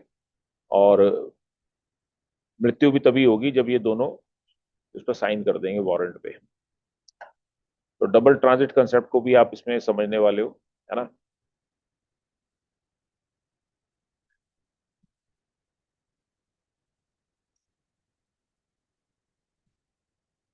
विदाउट होरोस्कोप मैंने आपको बताया कैसे आप व्यक्ति का अंतिम समय जो है वो तय कर सकते हो या देख सकते हो। और कई बार ये क्वेश्चन पूछा जाता है, मेरे सामने बहुत बार आया है क्वेश्चन ये, हस्बैंड या वाइफ की तरफ से, कि हम दोनों में से पहले कौन जाएगा, है मुझे कहीं दुख तो नहीं झेलना पड़ेगा बुढ़ापे में, मेरे लिए माल छोड़ के जाएंगे कि नहीं जाएंगे, है ना। तो ऐसे बहुत सारे मतलब बेतुके से सवाल आते हैं जीवन में, आएंगे आपके सामने भी बहुत सारे ऐसे आते हैं एग्जाम्पल। तो ये भी आप बड़े आसानी से देख सकते हो कि किसी एक के चार्ट से, जैसे हस्बैंड लेके आया तो आप वाइफ के बारे में जान सकते हो कि भैया पहले कौन किसकी डेथ होने वाली। तो ये आपको वैसे पॉजिटिव वे में देखा जाए तो बहुत अच्छा है। फैमिली, आपको अगर फ्यूचर प्लान करना है मान लो अपने स्पाउस के लिए, तो बहुत हेल्पफुल है। लाइफ कैलकुलेटर भी मैंने इसीलिए डिजाइन किया है कि जो लोग अपने लव वंस के लिए या अपने फ्यूचर के लिए, अपने आप को के लिए जीना चाहते हैं, या अपने फ्यूचर को प्लान करना चाहते हैं, या अपने डिपेंडेंट्स की फ्यूचर को प्लान करना चाहते हैं, उसके लिए बहुत बढ़िया है ये चीज, टेक्निक। पहले से जान लेना, है ना, पहले से देख लेना भाई कितना टेन्योर है, तो कम से कम लाइफ प्लान कर सकते हैं, ताकि हमारे जाने के बाद या किसी के जाने के बाद दूसरा सफर ना करे, है ना। और दूसरा, कई बार आपने देखा होगा मल्टीपल पार्टनर्स, लाइक कई बार आपने देखा होगा स्त्रियां जो हैं वो बार बार विडो होती हैं, और पुरुष भी बार बार विदुर हो जाते हैं, है ना। एक वाइफ उसकी डेथ हो गई, फिर दूसरा, फिर उसकी डेथ हो गई, तो ऐसे करके मल्टीपल पार्टनर्स की भी क्या डेथ के योग हैं ये चार्ट में आप देख सकते हैं। जैसे विडोड योग बोलते हैं इसको। और सिबलिंग्स की डेथ, है ना, ये भी आप देख सकते हो अपने चार्ट से। अपने सिबलिंग के बारे में आप जान सकते हो, उनकी आयु के बारे में आप निर्णय कर सकते हो। उनके पास चार्ट नहीं भी है तो आप अपने चार्ट से देख सकते हो। और उनका टेन्योर, इसमें कौन सी दशाएं आपको काम आएंगी, इजी तरीके से दिखाएंगी, वो भी मैं आपको इसमें देखना सिखाऊंगा, है ना। क्या मिलेगा आपको इस कोर्स के दौरान? सबसे पहले तो आपको जितनी भी राइटिंग मटेरियल है, पीडीएफ्स वगैरह, डॉक्यूमेंट्स, जेपीजी फाइल, ये सब आपको मिलेगा। और वीडियो रिकॉर्डिंग आपके पास रहने वाली है लाइफ टाइम के लिए, जो कि आपको लिंक मिल जाएंगे। ISO 9001 2015 सर्टिफाइड आपको सर्टिफिकेट मिलेगा। और इसके साथ ही साथ आपको मिलेगा लाइफ कैलकुलेटर का 1 साल का फ्री एक्सेस, जो आप भरपूर इस्तेमाल करोगे अपनी प्रैक्टिस के दौरान, ताकि आपकी प्रैक्टिस में रुकावट ना आए, जल्दी से आप रिजल्ट बना के और जल्दी से एनालाइज कर पाओ। मान लो आपने एक कुंडली लगाई, आपको समझ में नहीं आया, आपने उसका BTR किया, है ना, अब थोड़ा टाइम में फ्रैक्शन आ गया, आपने तुरंत दूसरी रिपोर्ट बनाई, वहां पे देखा कितना फर्क आया है कैलकुलेशन में। तो इसके लिए आपको एक मल्टीपल, हमने वो दिया है, मल्टीपल चार्ट्स का पैकेज दिया है 1 साल का, जो मैंने आपको बताया था वर्थ ₹1896 है, इंक्लूसिव ऑफ GST। वो मैं आपको इसमें 1 साल का फ्री दूंगा। अनलिमिटेड आप इसमें यूज करो और पढ़ो इसको। 2 घंटे क्लास होगी ऑल वीकडेज पे। और हर क्लास के बाद हमारा एक Q&A राउंड रहता है। बीच बीच में भी आप हैंड रेस करके अपने क्वेश्चन पूछ सकते हो, है ना। तो अब मैं विंडो खोलता हूँ, आप लोग के कोई भी सवाल हैं। एक स्लाइड और रह गई है, जरा उसको भी देख लें। एनर्जी एक्सचेंज की बात करें तो रेगुलर फीस इसकी जो है वो 15,000 है, जो कि अभी आपको डिस्काउंट में 9600 रुपये में मिल जाती है। 10 दिन की वर्कशॉप इतनी सारी सुविधाओं के साथ, और लाइफ कैलकुलेटर का 1 साल का फ्री एक्सेस मिल जाता है आपको। और जो लोग इसको बुक कराना चाहते हैं वो अभी जो है 1500 रुपये से इसको बुक करा सकते हैं। With in couple of days हम ये वर्कशॉप शुरू कर देंगे। मे बी नेक्स्ट वीक के ट्यूसडे वेडनेसडे डेट मैं अनाउंस कर दूंगा, एक दो दिन है ना, कल या परसों तक मैं आपको डेट अनाउंस कर दूंगा। तो नेक्स्ट वीक में हम ये वर्कशॉप को शुरू कर देंगे और कंटिन्यूअसली वीकडेज पे चलेंगी क्लासेस। तो अभी आप इसको बुक करा सकते हो 1500 देके, है ना। अब आपके सवाल ले लेते हैं, जिसका भी जो सवाल है अपने अपने हैंड रेज करके आप अपने सवाल पूछ सकते हैं, जो डाउट है वो क्लियर कर सकते हैं, क्वेरीज ले सकते हैं। जी मैम, आईफोन आपका एक बार नाम मुझे बता दें प्लीज।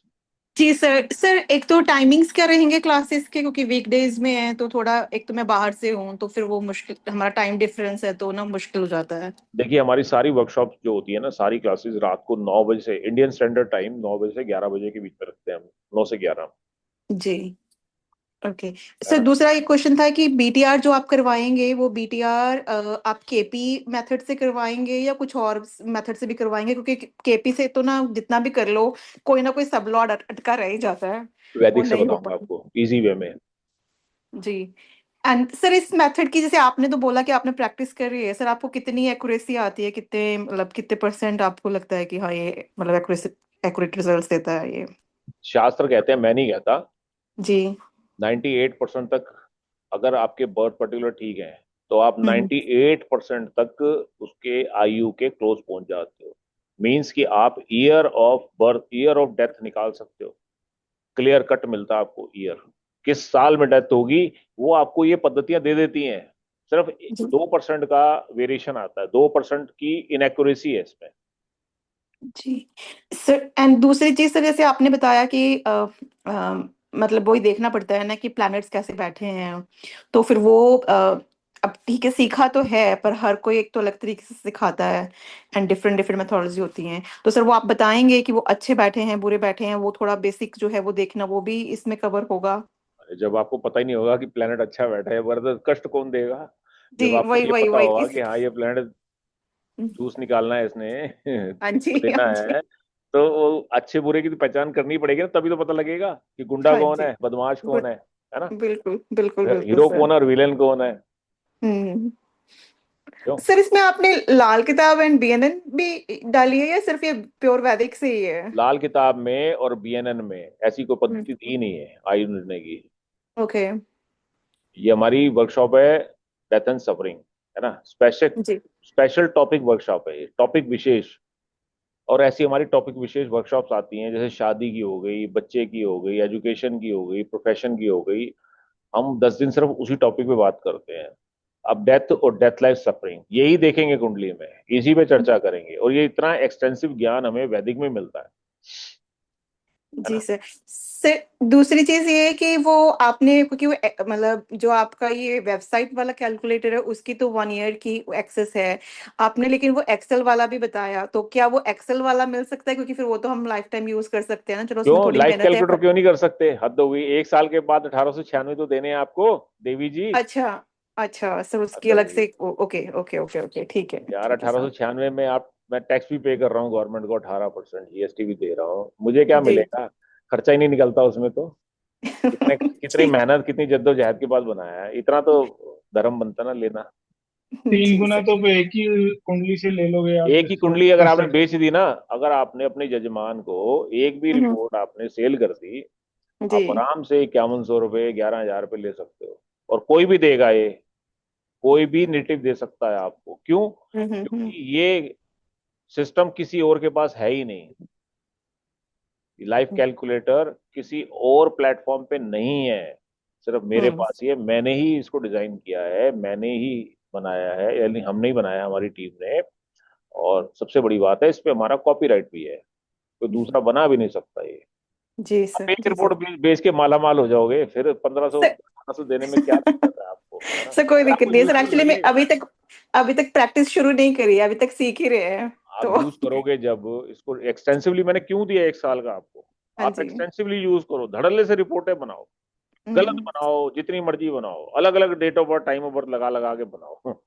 सीखने के दौरान ही तो क्या होता है, जो ये ट्रेनिंग स्कूल वाले होते हैं, नई नई गाड़ियां सीखने, है ना, हाँ जी। उनको पता है इसका भट्टा बैठ रहा ही बैठ रहा है, अब लगेगी ठुकेगी कुछ भी होगी, कोई टेंशन नहीं है। तो आप सीखने के दौरान एक्सटेंसिवली यूज करो। अपने ज्ञान को बढ़ाओ, अपनी समझ को बढ़ाओ, अपनी नॉलेज को बढ़ाओ। और बीच बीच में अगर आपने एक आधी रिपोर्ट बेच भी दी किसी को, मैं अभी कोशिश कर रहा हूँ अभी रिपोर्ट पे जिसके नाम पे लाइसेंस है, जैसे आपने आपके नाम से मान लो है, तो जी। वो भी हम इस पे काम कर रहे हैं, चर्चा कर रहे हैं कि आपकी फोटो और आपका कॉन्टैक्ट पर्टिकुलर भी उस पे आ जाए, ताकि लगे कि ये रिपोर्ट आप ही की बनाई हुई है है ना। तो पर्सनलाइज भी करने की कोशिश कर रहे हैं इसको, जल्दी कर जी लेंगे, कर देंगे जल्दी ये भी काम। टीम लगी हुई है मेरी इस पे काम करने पे। तो जब आपकी पर्सनलाइज रिपोर्ट जाएगी ना, तो सामने वाले पे कितना इम्पैक्ट पड़ेगा, सोचो। जी सर। कितना विश्वास हो जाएगा उसको आपके ऊपर। एक हाँ अच्छा जी टूल है आपके लिए ये, है ना। जी सर। सर इसमें रेमेडीज भी डिस्कस होंगी, जैसे किसी की, चलो हम मतलब डेथ तो किसी की अवॉइड नहीं कर सकते, पर ये है कि जैसे थोड़ी बहुत ही प्रॉब्लम है, जैसे आपने बताया कि हम वो देखना सीखेंगे कि गुंडे प्लैनेट कौन है, मृत्यु तुल्य कष्ट जो है, एटलीस्ट वैसी वाली हाँ, सिचुएशंस ये में। तो बताऊंगा ना मैं, ये तो जरूरी है। देखो, कारण पकड़ना और उसका निवारण भी आना चाहिए। जी अब डॉक्टर के पास चले जाओ, खाली वो कह दीजिए आपका बीपी जो है ना, आपके वो हीमोग्लोबिन कम है, केवल हाँ जी इतना कह सर। के घर भेज देगा, आप पैसे दोगे क्या उसको? बिल्कुल नहीं सर, वही वही यही चैलेंज होता है कि सर जब वो तक रेमेडी फिर नहीं गोलियां नहीं मिलती। लिखेगा 5-6, तब तक आप भी कहोगे यार 1000 रुपये वसूल नहीं हुए, है ना। फीस तो ले जी ली सर। 1000 रुपये, दिया कुछ है नहीं। तो निवारण भी देंगे, उसका रेमेडी भी बताएंगे, क्या रेमेडी हो सकती है और क्या रेमेडी नहीं हो सकती है, ये भी बताऊंगा आपको। किसकी रेमेडी आपको नहीं देनी चाहिए, ये भी जी आप सर। सीखोगे इसमें। थैंक यू सर, यही क्वेश्चन थे मेरे, थैंक यू सो मच। चलिए, मोस्ट वेलकम जी। बुक करा लो आप अभी, है ना, अपनी सीट जी पक्की सर। करा लो। हाँ जी सर, मैं ये करती हूँ। स्कैनर आपके सामने है। जी संजय जी बोलिए।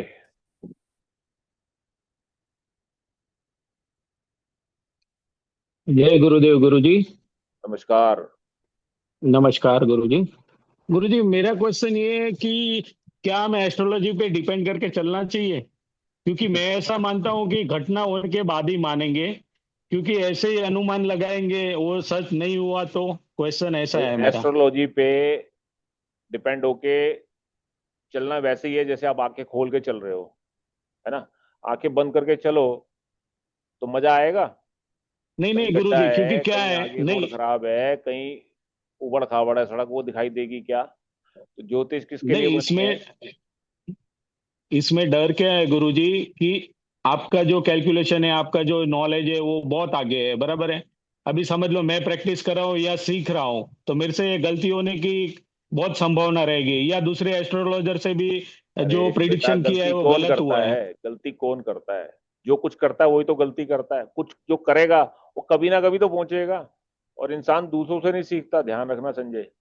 इंसान अपनी गलतियों से ही सीखता है। मैंने क्या जीवन में गलतियां नहीं की होंगी? अपनी स्टडी के टाइम पे, रिसर्च के टाइम पे क्या मुझसे गलतियां नहीं हुई होंगी? अगर आपसे गलतियां हो रही है ना, तो ये एक पॉजिटिव साइन है। इसका मतलब कि आपको कम से कम वो मेथड पता लगा कि जिसमें आप गलत थे। जैसे मैडम क्यूरी जो बल्ब बनाया था, किसने बनाया था बल्ब? ये बल्ब का इन्वेंशन किसने किया था? कौन सा साइंटिस्ट था, याद है किसी को?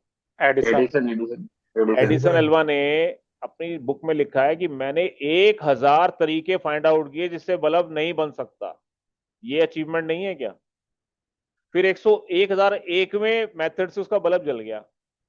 तो उसने 1000 ऐसे मेथड तो फाइंड आउट किए ना जिससे बल्ब नहीं बन सकता, नहीं जल सकता। क्या ये इन्वेंशन नहीं थी? तो फेलियर कभी भी जीवन में होपलेस नहीं होना चाहिए। फेलियर आपको आगे का रास्ता मजबूत करती है, आपको स्वयं को मजबूत करती है। मेरे जीवन में भी बहुत फेलियर आए।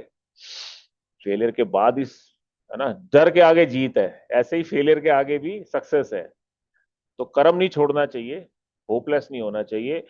हमें यह सोचना चाहिए कि हमें अगर सक्सेस नहीं मिल रही है तो कहाँ गलती कर रहे हैं हम। वो गलती आप खुद फाइंड आउट करो। अपनी गलतियों से व्यक्ति सीखता है। दूसरा कोई नहीं आएगा बताने, पड़ोसी नहीं आएगा कि संजय सरवरिया जी आप यहाँ गलती कर रहे हो। आप खुद को, आपको एक दिन ज्ञान होगा, आपकी आंखें खुलेंगी, अरे यार ओहो मैं यहाँ बार बार मिस्टेक कर रहा हूँ। वो मिस्टेक तो सुधार लो। गुरु जी, प्रिडिक्शन में ऐसा बोलने का ना कि भाई अनुमान ऐसा लग रहा है कि अंदाज से इतनी एज होएगी आपकी। बोलना तो है ही नहीं ना ये चीज। एज तो किसी को बतानी नहीं है ना। ये तो यानी आपकी कोई अपनी अंडरस्टैंडिंग के लिए है कि सामने जो कुंडली लेके बैठा है वो कितना टेन्योर लेके बैठा है आपके पास। ये 1 सेकंड में आप कैसे पता लगा सकते हो? वो बिना लाइफ कैलकुलेटर के नहीं लगा सकते आप। मैनुअली करने जाओगे तो घंटों लगेंगे। लाइव कैलकुलेटर होगा तो आप तुरंत फाइंड आउट कर लो कि भैया 6 साल 6 महीने में साल में इसका बोलोराम होने वाला है। अब आप बचोगे उसको कुछ भी कहने से। अब आपको पता है कि इसका निवारण क्या कराना है। तो गुरुजी बीटीआर नहीं हो, समझ लो कि उसका बजट नहीं है, तो फिर मैन्युअली कैलकुलेशन करना पड़ेगा ना? वो भी बताऊंगा मैं आपको। नहीं है अगर, उसके बच्चे की कुंडली से देख सकते हो आप, या नाम राशि से भी आपको अंदाजा लग जाता है। सारी टेक्निक मैं जी आपको पढ़ाऊंगा, है ना, जी समझाऊंगा गुरुजी, आपको, थैंक यू। चिंता मत करो। बाकी प्रैक्टिस आपको करनी है। जी गुरुजी, थैंक यू। ठीक है। हाँ जी रितु जी। सर जैसे हमने थोड़ा बहुत बेसिक ही नॉलेज है, डिविजनल चार्ट्स वगैरह नहीं ज्यादा आते अभी हमको, तो क्या हम ये बहुत समझ पाएंगे? जितना आपको समझना है उतना मैं बताऊंगा इसमें। हाँ, क्योंकि ज्यादा डिटेलिंग नहीं आती है इसलिए पूछ ज्यादा रही हूँ। डिटेलिंग आपको पढ़नी नहीं है। ज्यादा डिटेलिंग है तो फिर आ जाओ वैदिक के कोर्स में। वहां फिर आपको दूध का दूध दही का दही करना सिखाएंगे। अभी फिलहाल डेथ के लिए या सफरिंग के लिए आपको कितना डिविजनल चार्ट देखना है वो तो मैं यहाँ बताऊंगा ना, देखना सिखाऊंगा आपको। ठीक है। 64वां नमाज क्या होता है ना, 85th द्वादशांश क्या होता है, 22वां दरेशकांड क्या होता है, क्यों देखा जाता है, कैसे फाइंड आउट किया जाता है, ये चीजें तो मैं बताऊंगा ही आपको। ठीक है, क्योंकि वैदिक का बेसिक ज्योतिष की तो नॉलेज है, बस ये डिविजनल चार्ट्स नहीं आते बस। कोई बात नहीं, काम चल ठीक है जाएगा सर। आपका। बेसिक ही आने ठीक। चाहिए बस, है ना। राशियों का पता ठीक। होना चाहिए, ग्रहों का पता होना चाहिए, भावों का पता होना चाहिए, भावेश का पता होना चाहिए। हाँ, ये सब पता है। जो नहीं पता तो सीख जाओगे करते करते, है ना। ठीक है सर। हाँ तो जी। सर आज का जो ये अटेंड करे तो उसके लिए क्या 1500 ऐसे आप बोल रहे हैं? इसे प्राइस बता रही है 1500 आज है, बुक टुडे फॉर ओनली 1500। हाँ, to get the life calculator access. बाकी कोर्स तो 9000 का है ना? 9,600 रुपये का है मैम, इंक्लूसिव ऑफ जीएसटी। और अभी अगर आप बुक कराते हो सिर्फ 1,500 रुपये देकर भी आप उसको बुक कर सकते हो। तो आपको लाइफ कैलकुलेटर का 1 साल का सब्सक्रिप्शन फ्री ऑफ कॉस्ट मिल जाता है। अच्छा, बाकी को मीन्स आज के बुक कराओ तो ये कैलकुलेटर फ्री मिलता है, बाकी कल कोर्स करोगे तो की नहीं पूरी मिलेगा प्राइस। देवी हाँ जी। समझ गई मैं। हाँ। हाँ समझ गई मैं।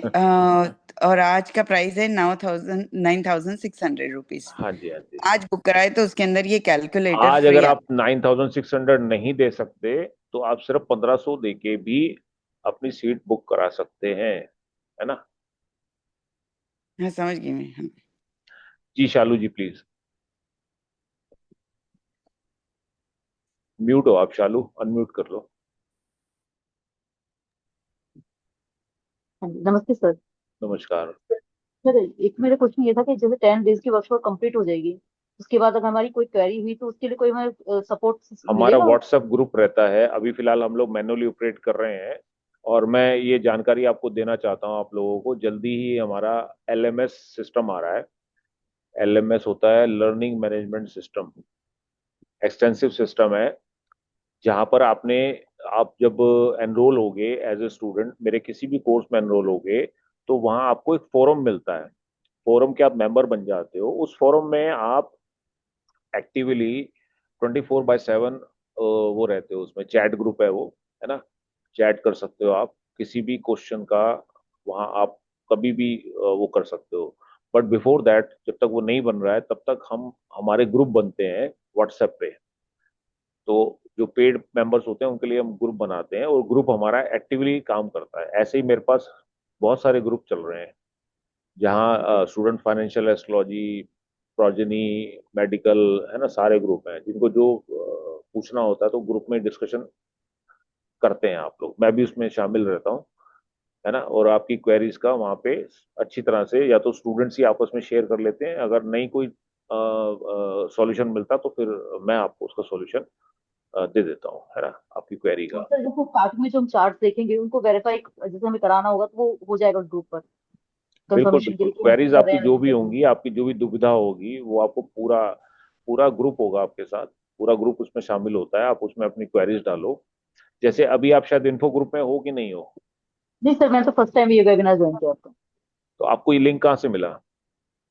सर पता नहीं, शायद मैंने फेसबुक से या यूट्यूब से मैंने किया होगा या इंस्टाग्राम से किया होगा, तो मैंने तो अभी देखा था टाइमिंग, तो मैंने 9:30 क्लास ज्वाइन की थी फिर आपकी ऐसा ही ये हमारा वाली। एक इन्फो ग्रुप होता है, एक इन्फो ग्रुप भी है जो केवल इंफॉर्मेशन के लिए, जो लोग हमारे किसी भी कोर्स में एंटाइटल्ड नहीं है, कभी नहीं हुए हैं, वो लोग वहां से इंफॉर्मेशन हम लोग उनको देते रहते हैं। उसमें भी तकरीबन 600-700 पार्टिसिपेंट्स हैं। लेकिन जो लोग किसी वर्कशॉप में आ जाते हैं ना, तो उस वर्कशॉप की अलग एक ग्रुप बन जाता है, व्हाट्सएप ग्रुप बन जाता है। उसमें जितने भी स्टूडेंट आते हैं, 20, 25, 30, 40, है ना, जितने भी स्टूडेंट आ जाते हैं, वो ग्रुप हमेशा ऑपरेटिव रहता है, लाइव रहता है। वो आप उसमें कभी भी डिस्कशन कर सकते हो। Okay sir. और सर कब तक स्टार्ट होगी, क्योंकि एक्चुअली मेरी क्लास चल रही है, उसकी टाइमिंग नाइट में 9 to 11 ही है। वो नेक्स्ट वीक में शुरू करेंगे इसको हम। ट्यूजडे और थर्सडे होती है उसकी क्लासेस ना, नाइट मतलब 9 to 11। तो टाइमिंग क्लैश होंगी फिर, तो वो मे बी नवरात्रों में खत्म हो जाएगी क्लासेस। कोई बात नहीं, नवरात्रों में शुरू करेंगे इसको हम, श्राद्धों में तो करेंगे नहीं, है ना। Okay, thank you sir. आ जाओ, वेलकम है। हाँ, थैंक यू सर। हाँ जी, आईफोन जी। सर वो एक क्वेश्चन और आ गया दिमाग में, इसे कैलकुलेशन पार्ट वैसे करेंगे तो सही ना हम, कि वो सारे मेथड से कैसे निकालनी है। सब करेंगे, वही तो जरूरी है।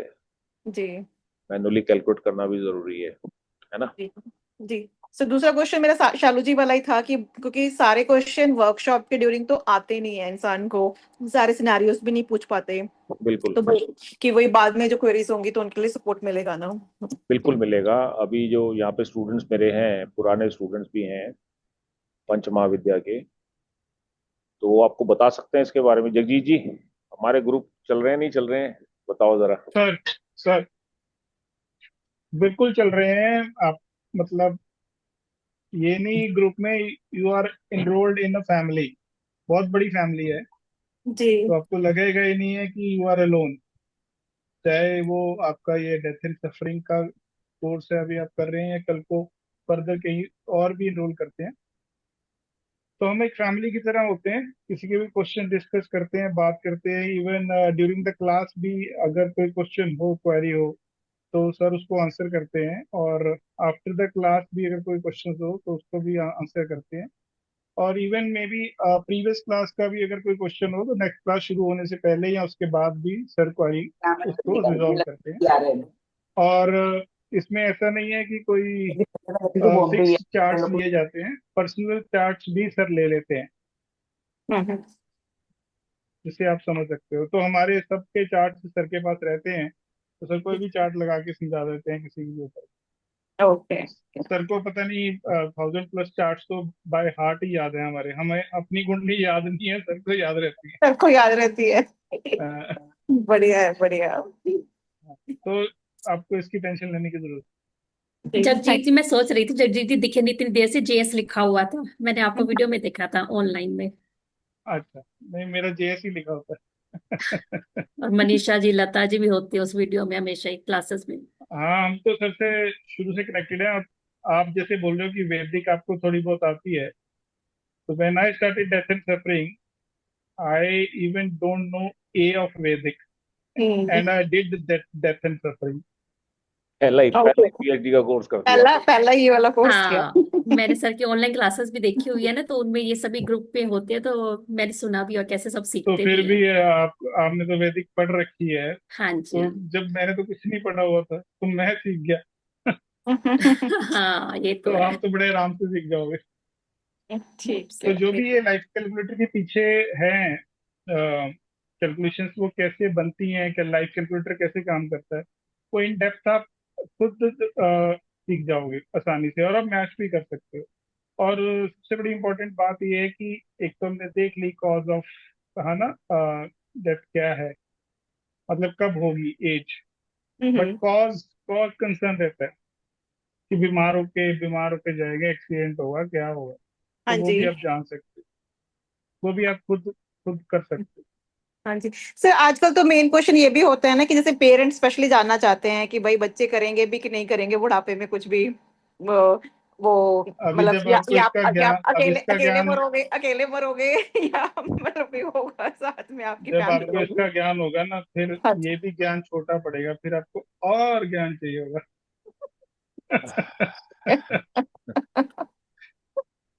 जी। ठीक है, ठीक है।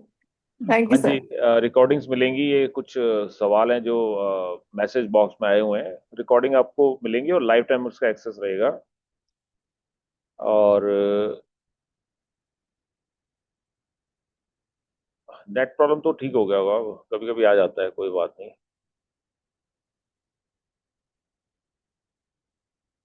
विवेक जी आप आ गए हैं, विवेक जी ने पे कर दिए हैं, ठीक है। विवेक जी को ग्रुप में एक बार रिया ऐड कर देना विवेक जी को, है जी। ना।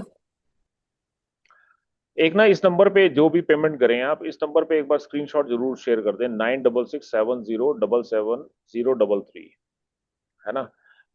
तो आपको जल्दी से ग्रुप में जो है वो ऐड कर लिया जाएगा और सारी जानकारी आपको ग्रुप में मिल जाएगी।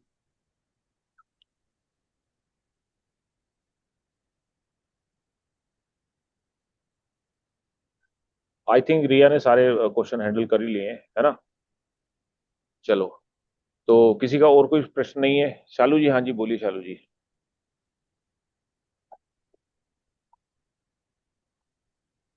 हाँ जी सर। सर मैं कल बुक करा सकती हूँ क्या सर? हाँ जी, इस टाइम पे इस टाइम पेमेंट नहीं कर सकती, कल बुक करा सकते हैं?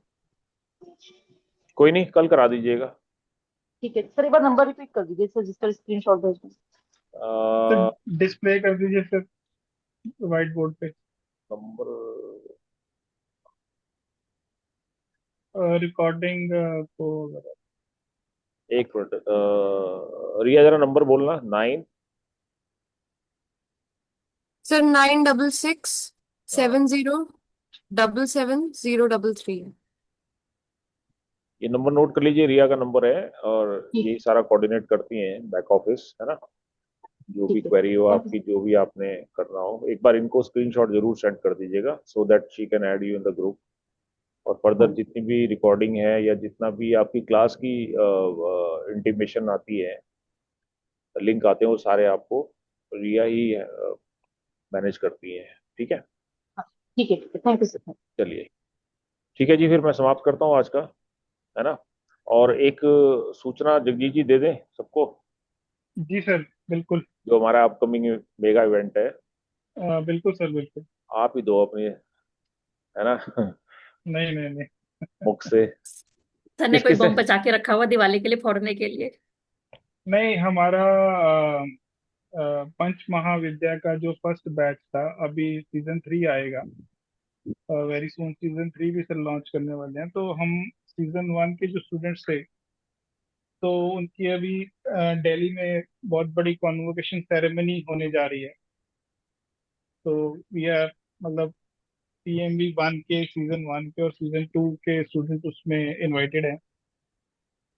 तो ये अनाउंसमेंट करनी थी। तो ऐसे ही अभी जब ये हो जाएगा तो PMV सीजन 3 भी मे बी इस ईयर एंड तक, नवंबर या दिसंबर में वो भी लॉन्च होने वाला है, पंच महाविद्या का। जिसमें ये तो जैसे डेथ एंड सफरिंग आप कर रहे हैं, ये तो वर्कशॉप है, तो उसमें complete in detail in depth, मतलब आपको कहीं और जाने की जरूरत नहीं है। उसमें वैदिक, जैमिनी, KP, भृगु नंदी नाड़ी, लाल किताब, और ढेरों ढेरों ढेरों वर्कशॉप और ढेरों ढेरों ढेरों प्रैक्टिकल ये कब होने आप वाला है? आपके चार्ट्स के ऊपर। ये अभी सर अनाउंस करेंगे, PMV सीजन 3 शुरू होगा। प्रोबेबली दिवाली के आसपास हम लॉन्च करेंगे इसको, और ग्रुप में ही सारी जानकारी आ जाएगी आपकी, है ना। मेगा इवेंट होता है हमारा, मेगा कोर्स है ये, all in one predictive astrology course लेकिन होता है ये। ऑनलाइन ही होगा ना? मैडम हमारे सारे कोर्स ऑनलाइन ही होते हैं, है ना। और मोस्टली जो स्टूडेंट्स हैं ओवरसीज से हैं, बाहर से हैं, है ना। तो इसका भी जल्दी ही हमारा वेबिनार आने वाला है PMV का, और उसमें सारी जानकारी आपको दी जाएगी कि कौन कौन से हम कोर्स कराएंगे, उसमें क्या क्या पढ़ाएंगे आपको। वैदिक में, जेमिनी में, KP में, नाड़ी में, त्रिगुणंदी नाड़ी है, लाल किताब है, और कौन कौन सी वर्कशॉप उसमें इंक्लूड होंगी और क्या उसका फीस स्ट्रक्चर होगा। मेगा इवेंट है ये, प्रिडिक्टिव एस्ट्रोलॉजी, उसके बेनिफिट क्या क्या होंगे इस कोर्स को लेने के, है ना। और रिया आपको उसके PMV का जो नेक्स्ट हमारा होने वाला है नेक्स्ट मंथ में वेबिनार, उसकी सारी जानकारी आपको ग्रुप में शेयर कर दी जाएगी। ये मेगा इवेंट है और बहुत सारे बेनिफिट लेके आ रहे हैं हम इसमें। नॉलेज तो मिलेगी मिलेगी, लेकिन उसके साथ साथ आपको स्पेशल रिकॉग्निशन और स्पेशल टूल्स भी मिलेंगे। जो आपको जरूरत पड़ेंगे आगे बतौर एस्ट्रोलॉजर काम करने के लिए। जैसे कि हमारा अपना ही एक्सटेंसिव सॉफ्टवेयर जो है हर एक वेरिएंट का आपको मिलेगा, डिजाइन हो रहा है वो, है ना। LMS सिस्टम भी हमारा आने वाला है अगले महीने में, उसकी भी आपको सुविधा मिलेगी। पर उससे पहले जो लोग हमसे जुड़े हुए हैं पंच महाविद्या सीजन 1 में, उनका जैसे कोर्स अब कंप्लीशन पे है, तो उनकी हमने एक कॉन्वोकेशन सेरेमनी रखी है अगले महीने। तो उनको हम अवार्ड डिस्ट्रीब्यूशन, और जो out of the performance out of the box students हैं, उनके लिए भी कुछ स्पेशल अचीवमेंट हमने इसमें शामिल किया है ना, जिन्होंने बहुत अच्छा अपना परफॉर्मेंस दिखाया है, पिछले 2 साल से जुड़े हुए हैं हमारे साथ, तो वो भी हम कर रहे हैं उसमें। ये सारी जानकारी है प्रमिला जी आपको ना अगले वेबिनार में मिलेगी। अभी कुछ चीज़ें हम लोग फाइनलाइज कर रहे हैं, कुछ चीज़ें फाइनल करनी बाकी हैं, तो वो सब करके मैं आपको नेक्स्ट जो वेबिनार का इंटीमेशन है वो आपके ग्रुप में ही आ जाएगा, हर ग्रुप में आ जाएगा। आप किसी भी ग्रुप में जुड़े होंगे, पेड में या अनपेड में या इन्फो ग्रुप में, वहाँ आपको जानकारी मिल जाएगी, है ना। आप बेफिक्र रहिए, बस थोड़ा इंतजार कीजिए, पर्दा उठने वाला है ना। और टिकट किस किसने करा ली दिल्ली की? मेरी कंफर्म है सर। अनीता जी हो गई टिकट?